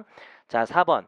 피고 정선하는 이 사람 지금 매도인이죠. 자, 2개를 받아야 돼요. 하나는 소유권전 등기고 하나는 인도인데 둘 다 동의한 관계가 있으니 앞으로 뺐습니다. 원고로부터 5억 원을 지급받은 것과 동시에를 앞으로 빼주고요. 가번은 소위 등인데 이 복잡한 매우 중요한 청구 취지죠. 또 나올 수 있습니다. 나왔지만 어쩌고 부동산에 관하여 이 부동산에 관하여 원래는 뭐예요? 소유권 이전 등기 절차를 이행하는 거잖아요. 여기는 꼭 기억하세요. 이 가압류 집행 해제 소위 등 청구는요. 이 부동산에 관하여가 두 군데 수식하고 있어요. 이 부동산에 관하여 첫째, 얘네 둘 사이의예요. 또 여기는 서울중앙지방법원 2018년 3월 9일자, 여기는 짜가 나옵니다. 2018 카합 어쩌고 소유권 이전 등기 청구권 가압류 결정이에요. 소유권 이전 등기 청구권 의 아니고요. 붙여 쓰지 않고 띄었습니다. 자, 최대한 철저하게 하시고요. 제가 정말 안 되는 감점 포인트만 주의하시면 됩니다. 일단 가능하면 최대한 맞게. 이 부동산에 관해서 얘네 둘 사이, 이게 특이한 게 사실 가압류가 이게 사이 좋은 거야? 남서영이 그냥 원고한테 그냥 해버린 거잖아요. 근데 얘들 사이의 이렇게 훈훈하겠습니다. 이 가압류 결정에 의한 집행이 해제되면, 정확하게 쓰세요. 에 의한 집행이 해제되면, 그 다음에 원고에게 소유 등이니까 원인을 써야죠. 2018년 1월 3일 매매를 원인으로 한 소유권 이전 등기 절차를 이행하고, 이건 여러 번 보시기 바랍니다. 이 부동산에 관하여 너희 누구 사이에 무슨 법원 며칠자 몇 호, 호라고는 안 쓰지만 몇 카합 소유권 이전 등기 청구권 가압류 결정에 의한 집행이 해제되면, 그 다음 아까 그 부동산에 관하여 계속 연결되는 거예요. 두 번 수식하는 거예요. 원고에게 몇 월 며칠 매매를 원인으로 한 소유권 이전 등기 절차를 이행하고, 이렇게 나온 거죠. 그리고 가항기재 점포를 인도하라, 이렇게 나왔습니다. 자, 여기서는요 제가 동의항이라는 사실을 두 개를 묻기 위해서 4번에 공통인수를 빼고 하다 보니 가번에만 가압류 집행 해제가 들어가야 되겠죠. 인도에 이게 같이 수식하는 거다면 큰일 나고, 여러분들에 따라서는 이 두 개를 그냥 아예 분리해서 써도 뭐 그건 감점하지 않겠습니다. 뭐 공통인수를 안 뺐다고 해서 별로 감점하진 않아요. 그래서 조금 더 깔끔하게 쓰는 것이긴 하지만, 그래서 혹시 모르니까 가능하면 빼시는데, 그래서 만약에 따로 쓰게 되면 일반적으로 어떻게 쓰냐면요, 소유권 이전 등기를 그 집행이 해제되면을 먼저 쓰고 그 다음에 5억 원을 지급받은가 동시에를 보통 뒤에 써요. 무슨 말인지 알죠? 왜냐하면 집행이 해제된 건 선의행이기 때문에 동시행 항변을 더 뒤에 쓴다고요. 근데 이거는 동의항을 둘 다 걸리니까 앞으로 빼다 보니까 그냥 앞에 나온 겁니다. 그냥 참고로 알아두시고, 여러분께 나눠드린, 그리고 여러분 보는 교재들에 있는 청구 취지는 다 보통 그렇게 돼 있습니다. 자, 그 다음에 5번입니다. 김석영, 너 임차인, 피고 정선아로부터, 자, 요것도 정말 그대로 외워야 됩니다. 제가 오늘 나온 게 쉬워 보이지만 지금 4번의 가번이나 5번 같은 경우는 너무나 전형적으로 암기해야 되는데, 여러분이 한두 글자씩은 꼭 틀리는 청구 취지들이에요. 1억 원에서 2017년 10월 1일부터 지금 안 내기 시작한 거죠. 왜냐하면 말일 지급이니까. 그래서 10월 31일로 쓰지 마시고 10월 1일부터 위 사의 가항기재 점포의 인도 완료일까지 월 100만 원의 비율로 계산한 금액을 공제한 나머지 돈이 가장 최신, 한 글자도 안 틀린 정확한 기재례입니다. 2016년 이후 사법연수원 기재례입니다. 비율로 계산한 돈으로 바뀌었죠. 여기는 금액으로 써야 돼요. 왜냐하면 여기는 그 돈을 달라는 게 아니라 그 금액을 계산해서 뺀 돈을 달라고 하는 거니까 나머지 돈을 지급받은가 동시에가 됩니다. 자, 옛날 기재례는요, 비율로 계산하니 비율에 의한이었고, 어느 부분이 달랐을까요? 나머지 돈을 나머지 금원이라고 했습니다. 내가 받는 돈을 금원이라고 하는데 요즘은 돈이라고 합니다. 전혀 감점되지는 않아요. 금원이라고 하셔도 됩니다. 근데 감점이 될 수 있는 건 뭐냐면 금액 부분입니다. 계산한 금액을 공제한, 이거는 계산 결과니까 반드시 돈이라고도 쓰지 말고 금원이라고도 쓰지 말고 금액이라고 쓰시기 바랍니다. 그리고 의외로 쓰려고 하다 보면 1억 원에서 뭐 이런 걸 잘 안 씁니다. 1억 원에서 쓰고 까지 비율로 계산한 금액을 공제한 나머지 돈, 저는 그냥 나머지 돈이라고 외워버렸거든요. 이게 무슨 사건이에요? 보증금 공제하고 동의항으로 인도 청구하는 사건입니다. 그 다음에 정선아에게 점포를 인도하라. 그래서 거대한 동시이행의 부사구가 나왔어요. 피고 정선아로부터 지급받은과 동시에까지 두 줄이 넘는 이 거대한 그 뭡니까? 부사구가 등장했다는 점 잘 봐두시기 바랍니다. 자, 이거는 유력하게 나올 수 있는 거예요. 언제나 나오는 겁니다. 자, 6번 하경수는, 자, 이건 청구 취지는 쉽죠, 그냥. 근데 이것도 만만치 않은 것이 여러분 그냥 외워두세요. 제가 드린 자료에도 있지만 토지 인도 및 건물 철거를 구할 때 일반적으로 청구 취지에 건물 철거를 먼저 써요. 집행하기 편하게 건물을 철거하면 토지가 인도되니까. 그리고 건물 철거는 원래 뭐 씁니까, 안 씁니까? 안 써요. 그냥 그 건물에 대해서만 쓰면 돼요. 근데 이 한 문장에 토지 인도도 담기 위해서 이렇게 축약해서 쓰는 게 가장 정확한 관례입니다. 피고 하경수는 원고에게 서울 양천구 목동 890-1 대 200제곱미터 지상 어쩌고 저쩌고 주택을 철거하고 위 대지를 인도하라고 해서 대지와 건물의 모든 통칭해서 써준 다음에 이렇게 쓰는 한 문장으로 쓰는 게 가장 훌륭한 기재인데요. 조심하실 것은 건물에 대해서는 표제부에 제가 나눠드린 교재에도 있겠지만 표제부에 집원 주소와 신주소가 같이 있을 때는 괄호 안에 신주소를 쓰게 돼 있기 때문에 건물에 대해서 지금 청구하는 부분이 철거하는 부분이 있어서 목동동로 64도 써야만 점수를 드리겠습니다. 감점이 되는 걸로 하겠습니다. 소송 비용은 피고들이 부담한다도 이건 다 점수 있는 거죠. 자, 8번이 중요하죠. 8번을 다 맞췄을까요? 자, 1번 3억 원 지급 일반적인 금전 지급이니까 가집행이 됩니다. 2번 사행위 취소 가집행 안 되죠. 3번만 따로 떼어놓고 보면 금전 지급이가 될 것 같지만 이게 가집행이 안 되는 이유는 뭘까요? 자, 제가 말해볼게요. 맞는지 틀리는지. 장래이행 청구이니까. 틀립니다. 장래이행 청구도 가집행이 돼요. 그럼 이게 왜 가집행이 안 되는 거예요? 그러니까 대충 공부하면 장래이행 청구. 이행기 도래가 판결 확정일 이유임이 명백한 경우라고 법원 실무 제도에 써 있고 제 교재도 그렇게 돼 있죠. 여러분 장래이행 청구 가집행 못 하나요? 돼요. 이행 청구하는 변제기 도래가 판결 확정일 이후임이 명백한 경우. 여러분 판결 확정일 이후가 이행기면은 다 장래이행 청구. 장래이행 청구는 다 판결 확정 이후입니까? 아니죠. 변론 종결 이후면 다 장래이행 청구예요. 그래서 이건 누가 봐도 판결 확정일 이후예요. 왜 그렇죠? 사행위가 취소가 판결이 확정되어야 가액 배상 의무가 발생을 하잖아요. 그래서 이건 그래서 안 되는 겁니다. 그래서 여러분 그거 있어요. 뭐 인도 완료일까지 뭐 월 100만 원의 비율로 지급한 돈을 지급하라. 이거 가집행 돼요. 네, 그거 조심하시기 바랍니다. 요거 좀 주의해야 될 부분인 거고. 자, 그런 거 헷갈리고 있죠? 자, 잘 보시고 그다음에 5항 4하에 나항 되겠죠. 등기는 안 되는데 인도는 되니까. 자, 동의항이 붙어 있든 선의행이 붙어 있든 다 가집행이 됩니다. 지금 뭐라 그랬죠? 선의행이 붙어 있는 가집행. 선의행도 장래이행 청구잖아요. 다 가집행이 됩니다. 자, 그다음에 5번 같은 경우에 역시 동시이행이 붙어 있지만 인도니까 가집행이 됩니다. 6번 뭐 일반적인 철거 인도니까 가집행이 됩니다. 그래서 가집행되는 게 꽤 많아서 한두 개 빠뜨린 분이 분명히 계실 것 같습니다. 여러분 그런 걸 실수 안 하는 게 점수를 더 올리는 방법일 수 있어요. 청구 원인은 되게 널찍하기 때문에 점점 실력이 좋아져서 점점 문장이 깔끔해지긴 하지만 이런 거는 그건 운 좋으면은 문장이 좀 이상해도 감점이 안 될 수가 있는데 청구 취지는 무조건 감점이에요. 그래서 실제 배점은 청구 원인이 한 100점 정도 되고 청구 취지는 뭐 한 5, 60점 되지만 여러분이 가성비가 좋은 것은 청구 취지일 수 있습니다. 자, 그러나 오늘은 청구 원인을 좀 본다 그랬죠. 좀 분석을 좀 해보겠습니다. 법정지상권은 개뿔. 자, 그냥 청구 원인을 좀 보도록 할게요. 제가 다음에 기회가 되면 좀 보여드리고 청구 원인에 대여금 청구가 나와 있습니다. 가장 깔끔한 건 피고를 명시하시고 누구에 대한 무슨 청구라고 딱 쓰세요. 여기다가 뭐 대여금 청구에 뭐 성립력 이런 거 쓰지 마시고 자 대여 사실이라는 제목은 어떻게 써도 상관이 없는데요.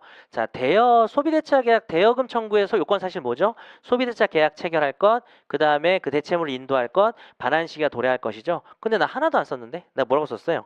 원고는 어느 날짜에 3억 원을 이자 약정 없이 변제기 언제로 해서 대여했습니다. 이거밖에 안 썼어요. 이렇게 해도 돼요. 왜 그럴까요? 대여했다는 말은 두 개를 포함하는 겁니다. 계약을 체결해서 인도했다는 표현입니다. 그리고 변제기 도래가 이렇게 확정 기한이고 2014년 1월 14일인데 뭐 어떤 사람들은 지금 소재기일 현재 변제기가 도래했으면 명백합니다 쓰는데 안 써도 됩니다. 그럼 누구나 아는 거니까. 따라서 이렇게 썼죠. 피고 박유진은 3억 원 및 이에 대한 자 봐봐요. 변제기 다음 날인 뭐예요? 칼라가 들어갔죠. 어느 날짜부터 이 사건 소장본 송달일까지는 민법이 정한 소촉법이 정한 각 비율로 계산한 그러니까 이런 부분들 각도 여기서 감점이 되지는 않을 수 있지만 청구 취지를 그대로 닮은 거니까 쓰는 게 안전합니다. 지연 손해금을 지급할 의무가 있습니다. 라고 했죠. 예상항변에 대한 반박은 간단합니다. 첫째 줄은 5년이라고 주장할지 모르겠지만 이 밑에는 판례 공부예요. 생략하겠습니다. 기출도 됐고 했기 때문에 여러분 지금 구조 파악이 중요하니까 자, 두 번째 피고 윤우성에 대한 사행위 취소 청구입니다. 이게 좀 난감해요. 사행위 취소가 좀 쓰기가 어렵죠. 그죠? 사행위 취소의 요건 사실이 뭡니까? 1번 피보전 채권이 있을 것. 2번 사행가 선입항번. 3번 뭐예요? 악의 사회의사. 누구의 악의? 채무자 앤드 수익자? 아니야. 채무자만 쓰는 거야. 원래는 그래요. 수익자의 악의는 추정되기 때문에 항변에다 쓰는 거예요. 원래는 그렇습니다. 자, 근데 그렇게 막 다번 목차를 제가 채무자의 악이라고 쓰기 싫어서 다 쓰려고 그냥 여기다 쓴 겁니다.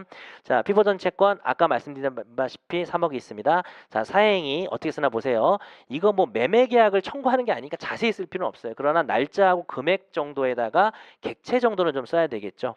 약간 논란이 있을 수 있는데 저는 여기다가 그대로 다 쓰고 이하 이 사건 제일 건물이라고 했습니다. 그래서 이게 가장 안전할 것 같긴 한데 귀찮으면 지금 이게 상담일지에 제일 건물이라고 되어 있는데 사실 엄밀히 말하면 상담일지를 판사가 보나? 그러니까 처음 보는 거니까 제일 건물이라고 써주는 게 맞습니다. 원래는요. 그래서 이게 맞긴 맞을 거예요. 귀찮아도. 자, 매도로 써야 되겠죠. 매매계약 체결이라고 절대 쓰지 마세요. 주인공인 자, 뭡니까? 박유진이 윤우성에게 매도했다 이렇게 쓰는 게 좋습니다. 아니 뭐 사행이 추천이니까 매매계약서도 큰 상관은 없지만 요건 사실 쓸 때 항상 매도나 매수, 임대나 임차로 쓰시기 바랍니다. 같은 날 27일에 등기를 맞춰준 것까지 해야 내가 원상회복을 청구할 때 뭐 등기 말소를 청구할 수도 있기 때문에 내용이 되는 것이죠. 그리고 요런 정도를 씁니다. 이처럼 박유진은 유일한 재산인 부동산을 매각하여 소비하기 쉬운 금전으로 바꾸는 행위를 했기 때문에 사행가 성립합니다. 자, 여러분 제가 기록형에서 꼭 잔소리 드리고 싶은 게 사실 정말 멋있는 소장은 판례라는 글자가 안 나와요. 그러니까 어떤 분들은 소장을 쓰면서 판례는 뭐 이렇게 하면서 막 하고 판례의 태도는 그거는 사령 쓰는 겁니다. 물론 감점이 되진 않아요. 근데 판례는 당연히 아시죠 판사님 하고 쓰는 겁니다. 그리고 최대한 간단하게 쓰는 거고 논거도 자세하게 안 씁니다. 그냥 결론 위주로 씁니다. 판례가 이러니까 되는 거 아닙니까? 이렇게 쓰는 거예요. 자, 판례는 부동산 매각도 뭐 사행으로 봄으로 이런 거 하지 마세요. 기승전결 없습니다. 그냥 간단하게 쓰시는 거예요. 기록형은 사례형은 완전히 달라요.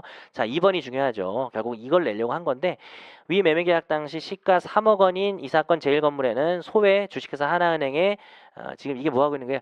지레 고백하고 있는 거예요. 항변으로 다루지 않고 내가 이 사행위의 성립 범위와 이런 내용을 미리 쓰겠다는 겁니다. 근저당권에 설정되어 있는데 당시 실제 발생한 채무액 2라고 바꿔야 되겠네요. 오탄에 이 3억 원이어서 책임재산으로서의 가치가 없는 상태이긴 하였으나 피고 박유진이 결국은 등기를 맞춰주기 전인 2018년 4월 24일에 자신의 출재로 주식회사 하나은행에 대한 피담보 채무 중 1억 원 일부인 2억 원을 변제해서 자, 중요한 말이죠. 잔존 이런 게 잘 써지나 보세요. 잔존 피담보 채권액이 목적물 가액을 초과하지 않게 되었습니다. 이런 게 잘 나와야 돼요. 피고 박유진의 이 사건 제일건물 양도는 목적물 가액 3억 원에서 잔존 피담보 채권액 1억 원액을 공제한 2억 원의 범위 내에서 사행가 성립합니다. 자, 이런 걸 연습하셔야 됩니다. 이 판례를 아는 것도 중요하지만 워딩이 잘 안 나오게 돼 있고요. 여기서 참 중요한 게 어제 공부를 하신 분은 알겠지만 넷째 줄에 자신의 출제로예요. 자, 이걸 지금 감점을 할까 말까 고민 중이에요. 자기가 출제했다는 게 의미가 있기 때문에 감점할 일은 아닌 것 같아요. 기록형에서. 자, 그리고 어떤 분들은 사행위를 쓸 때요. 사행위의 성립 범위를 쓸 수도 있고 이 2억 원을 그 다음에 나중에 가액배상의 범위로 쓸 수도 있잖아요. 그래서 그냥 뒤에다 몰아서 쓰자라고 강의를 하시기도 해요. 어떤 분들은 뭐 그것도 당연히 간명하기 위해서 좋을 수도 있는데 바로 이런 문제에서 조금 문제가 있을 수 있죠. 지금 이 사건은 사행위가 과연 성립했는지가 이슈가 됩니다. 따라서 사행의 성립범위에서도 써주고 가액배상에서도 한 번 더 써주는 게 낫습니다. 그래서 간단하게 쓰면 되기 때문에 그래서 2억 원의 범위 내에서 사행위가 성립하는 것으로 같습니다. 자, 그 다음 사해 의사 악이죠. 사실 정확하게 말하면 내가 정말 요건 사실론 맨이라는 걸 보여주고 싶으면 채무자의 사행이라고 쓰세요. 근데 유일한 재산 특별한 사정이 없으면 알면서 한 것은 인정되고 여기다 판례 저 안 썼죠? 판례인데 당연히 판례인데 그리고 사례형엔 제발 판례라고 좀 쓰세요. 내가 판례를 아는 척을 해야 점수를 받습니다. 완전 반대예요. 완전 반대입니다. 자, 피고 박유진의 악의가 인정되는 이상 피고 윤우성의 악의도 추정됩니다. 자, 둘로 나눴죠? 박유진의 악의가 나와 있고 윤우성의 악의가 나와 있습니다. 시간이 없어요. 둘 중에 하나만 쓰래요. 앞에 걸 써야 돼요. 요건 사실이기 때문에. 뒤에 건 어디다 쓰는 거예요? 만약에 이 사건에서 윤우성이가 저 선인데요. 항변하면 그거를 쳐내기 위해서 쓰는 거예요. 쳐내기 위해서 쓰는 거지. 자, 그래서 근데 사실 쳐낼 것도 별로 없어요. 그 뭐 추정된다 이런 것들은 별로 쓰지 않습니다. 기록형에서는 추정되는 거는 그냥 그러니까 추정되는 걸로 막 다투고 이러진 않아요. 그냥 추정됩니다 하고 끝이에요. 그래서 이거는 혹시나 감점이 될까 봐. 이거 되게 중요하잖아요. 채무자 악이 인정되면 수익자 추정되는 게 중요하니까 그냥 쓴 거지. 정말 퓨어한 요건 사실론의 관점에서 보면 여기다 쓸 게 아니에요. 근데 이거는 안전빵으로 쓰는 게 좋습니다. 자, 소결 그렇다면 자, 이거 좀 컬러풀하게 썼죠. 뭐 취소해야 합니다라고 썼고요. 자, 다음 페이지. 원상회복의 반복과 범위에서 다시 씁니다. 앞에서 말씀드린 것처럼 2억 2억 원의 범위 내에서만 사행위가 성립하는데 사행위 후 수익자 등의 변제로 저당권 설정 등기가 말소되었다면 부동산 가액에서 피담보 채무를 공제한 잔액의 한도에서 사행위를 취소하고 가액배상을 고할 수 있을 뿐이므로 그러니까 내가 불리한 건 간단하게 써주는 거예요. 그래서 저는요 가액배상을 청구합니다. 이렇게 가고요. 따라서 나왔죠. 피고 윤우성은 원고에게 가액배상으로 원고의 피보전 채권액보다 적은 금액인 이 정도 써야 되죠. 이런 거를 기록형에다가 우리 판례는 금액이 적을 때 하지 말라고요. 그러니까 간단하게 써도 길어요. 여러분 이거 다 쓰면은 100점 만점이지. 이거 11페이지 어떻게 다 써요. 그러니까 최대한 기록형은 간단하겠습니다. 여러분 보는 해설서 중에는 판례는 뭐 이렇다고 주구장 길게 쓰는 게 있는데 그 교재의 장점은 있어요. 여러분 공부하는 거죠. 판례 공부하는 건데 저는 실전이기 때문에 그렇게 써서 하지 않겠습니다. 따라서 그게이고 민법이 정하는 15% 판결이 확정된 다음 날로 가야 되겠습니다. 자, 그다음 윤우성에 대한 예사항변에 대한 방법인데요. 이거 시효소멸밖에 안 남은 거예요. 그래서 요거는 좀 고민이 돼요. 여러분이 예상항변에다가 무슨 뭐 사행위가 성립하지 않는다라든지 또 사행위 성립 범위가 더 많다든지 이런 부분들을 뭐 구성을 했어도 답을 맞게 썼으면 그거는 제가 별로 감점을 하진 않는데 제 생각에는 가장 적절한 건 여기 소멸시효밖에 쓸 게 없어요. 앞에서 이미 내가 청구 범위에 반영해서 가액배상을 청구했기 때문에 이게 좀 깔끔하지 않을까라고 생각을 됩니다. 자, 그 다음에 정산화에 대한 소유권 전등기 인도 청구는 자, 여길 좀 답안을 수정을 해야 될 것 같아요. 자, 제가 첫 문장 달랑 읽어볼 테니까 어디 수정해야 되는지 맞춰보세요. 원고는 2018년 1월 3일 피고 정선화로부터 어쩌고 저쩌고 건물을 10억 원에 매수하면서 좋아요. 여기까지. 계약금 1억 원은 계약 당일에 중도금 4억 원은 몇 날짜에 장금 5억 원은 2018년 3월 3일 피고로부터 어쩌고를 교부받고 인도받과 동시에 하기로 약정하였습니다. 틀렸죠. 이거 좀 틀렸습니다. 어떻게 쓰냐면요. 고쳐드릴게요. 셋째 줄에 잔금 뒷부분에 2018년 3월 3일에 각 지급하기로 약정하였습니다. 끝내세요. 각 지급하기로 약정하였습니다.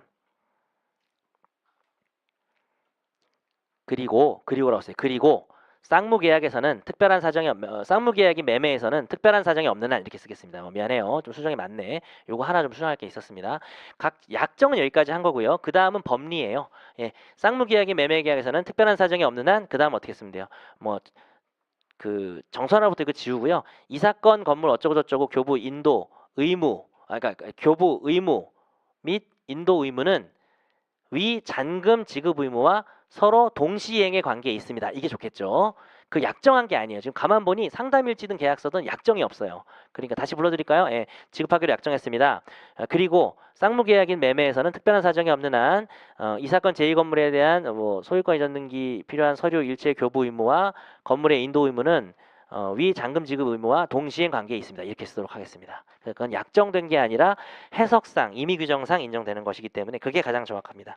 예, 제가 이제 늘 이런 식으로 약정이 있어서 제가 써놓고도 좀 실수를 했어요. 여러분도 실수를 하지 않도록 주의하시고요. 따라서 여기는 어떻게 썼나요? 소위 등은 사실 뒤에 보다시피 가압류가 해제되면 쓰지만 그걸 앞에 쓰면 너무 복잡하니까 그냥 여기서는요.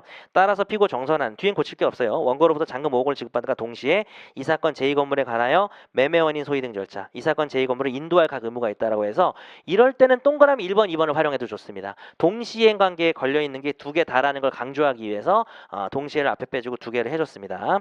자, 그 다음에 자, 빨리 좀 마무리할게요. 예상 항변에 대한 반박인데요. 별로 볼 게 없어요. 반가로 1번은 배액 상한 해제 주장에 대해서는 그냥 썼습니다. 여러분 이건 보면 아주 쉬울 거라서 넘어가고요. 주의할 건 뭐라고요? 중도금을 지급 시도만 했어도 더 이상 적법한 이행 제공만 했어도 해약금 해제를 못하니까 내가 그걸 내려다 참았어요. 좀 너무 길어지는 것 같아서. 자, 그 다음에 반가로 2번이 중요하겠죠. 전 이렇게 썼어요. 피고 정선하는 셋째 줄 가압류 결정이 나온 것을 들어 이행할 수 없다고 주장할지 모릅니다. 마치 그냥 절대 이행 안 할 사람인 것처럼. 자, 그러나 조건부로도 청구할 수 없는 것은 아니고 다만 자 조금 아는 척을 합니다. 이건 중요한 판례니까 소위 등을 명하는 판결은 의사진술이라서 확정되면 저지할 수가 없으므로 조금 좀 오버해서 길게 썼다는 느낌도 들어요. 그래서 저희는 집행의 해제를 조건으로 명할 수 있다는 걸 알고 있습니다.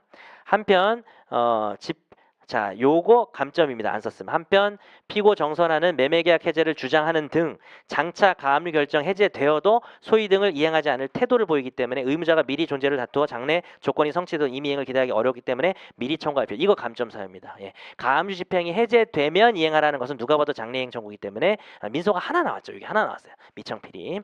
너무 안 나와가지고 좀. 자, 그 다음에 따라서 피고 정선하는 가압류 결정 해제될 것을 조건으로 청구할 수가 있고요.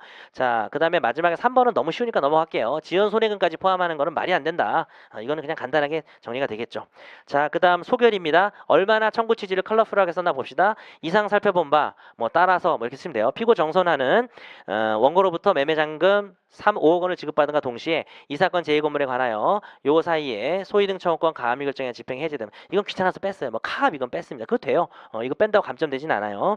해제되면 할 의무가 있고 할 의무가 있습니다. 항상 의무가 있다로 끝내시기 바랍니다. 자, 피고 김석영에 대한 건물 인도 청구 보겠습니다. 임대차 계약의 체결 및 목적물 인도를 썼습니다. 자, 세 개가 있어야 돼요. 임대차 계약 체결, 목적물 인도, 마지막 뭐예요? 임대차 종료입니다. 계약 체결, 인도, 종료라서 개인종, 개인종. 보증금 반환은 뭐예요? 계급종. 계약 체결, 보증금 지급, 종료입니다. 똑같아요. 그런데 두 개는 쓸 수 있었죠. 임대차 계약 체결과 목적물 인도는 가볍게 쓰시면 되겠습니다. 여기서도 다 감점돼요. 보증금, 차임, 특히 이런 거 인도했다라는 거 안 쓰면 당연히 감점입니다. 인도를 했어야 반환을 받을 수 있기 때문에 안 쓰시면 감점이고요.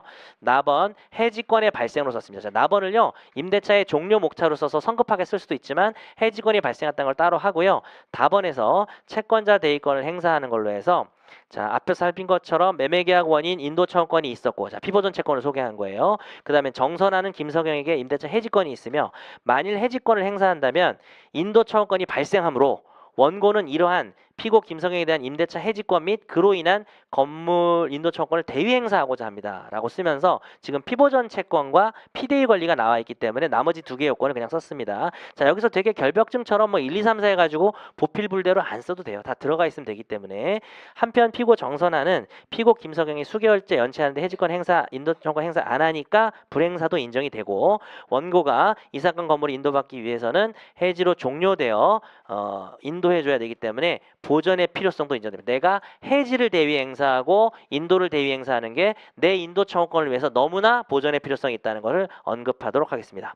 따라서 원고는 이 사건 소장 부본의 송달로서 피고 정선아를 대위해서 피고 김석영에 대해서 일단 먼저 해지권을 행사하고요. 그로 인한 임대차 종료에 따른 인도 청구권 역시 대위 행사하겠다는 의지를 밝힙니다. 자, 여기가 좀 어려웠을 거예요. 대위권의 요건을 먼저 쓸 건지 인도 청구권의 발생 요건 사실을 쓸 건지. 근데 이렇게 쓰는 게 좀 자연스럽지 않을까.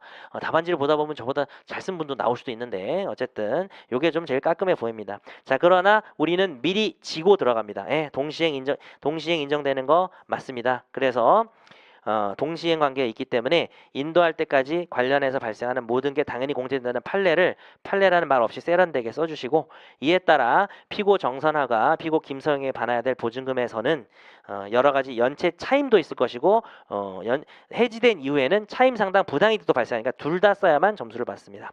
자, 이 건물에서 인도와 동의한 관계에 있는 것은 1억 원에서 피고 김석영이 차임을 연체하기 시작한 날짜부터 실제로 인도할 때까지 발생하는 약정 차임액 또는 약정 차임 상당의 부당이득액입니다. 약정 차임이 있을 때는 부당이득도 약정 차임으로 가는 게 대부분의 대원칙입니다.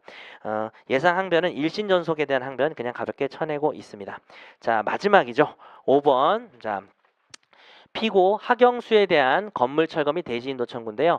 자, 일단 요건 사실론 또 공부하겠습니다. 원고는 소유권자가 됐고 너는 점유하고 있다를 쓰면 돼요. 그죠? 원고 토지 소유, 피고 토지 점유를 어떻게 썼나 볼까요? 소유권자가 어떻게 된 거예요? 강제 경매에서 매각대금을 다 냈기 때문이죠. 이걸 안 쓰면 감점입니다. 원고는 매각대금 완납한 날짜를 쓰셔야지 6월 12일을 쓰는 것은 의미가 없습니다. 6월 12일에 소유권을 취득했다고 썼으면 감점입니다. 그리고 간단하게 경매 사건 번호를 소개해 주고요. 매매가 아니니까 매매면 몇 월 며칠 매매지만 경매면 타경 몇 호 강제 경매 절차를 통해서 소유권을 전액을 납부함으로써 이게 없으면 감점입니다. 전액을 납부함으로써 이게 일반적인 매매면 등기함으로써겠지만 이거 감점입니다. 소유권을 취득했습니다. 그런데 피고 하경수는 토지지상에 이러이러한 건물을 신축했다고 써도 감점입니다. 사실관계가 지금 소유하고 있는 거기 때문에 뭐 조금 더 보충하고 싶으면 소유함으로써 이 사건 토지를 점유하고 있습니다고 써도 상관은 없습니다. 따라서 재산 건물을 철거하고 토지를 인도할 의무가 있습니다. 또 항상 의무가 있습니다로 마무리를 지어주시고 예상 항변은 취득시효에 대해서는 별거 없습니다. 여러분이 보시면은 네가 소유자인 기간이 어떻게 기간이 되느냐라고 썼습니다. 그리고 각주 한번 참고하시고요. 자, 마지막으로 관수상 법정지상권이죠. 관수상 법정지상권을 취득했다고 주장할지 모릅니다. 이런 항변 사유에서 막 관법지 막 요건 검토하고 이러지 마시고요. 키워드 그 부분만 쓰겠습니다. 이 사건 토지와 여기만 읽고 마칠게요. 이 사건 제3건물은 강제경매로 소유자가 달라진 것인데 이 경우 관습상 법정지상권의 성립 요건으로 토지와 지상건물의 동일 요건의 판단의 기준 시점은 경매 개시 결정 기입 등기 시를 원칙으로 하나 본합류가 가압류에서 이행됐다면 가압류 시점을 그보다 앞선 저당권 등에 있는 경우에는 기준으로 합니다. 이거는 세 개를 좀 간명하게 정리함으로써 내가 다 완벽하게 파악을 했다는 걸 좀 어필을 한 거고요. 각주 4라고 쓰시고 판례 번호 불러드리면 2009다 62059가 되겠죠. 2009다 62059입니다.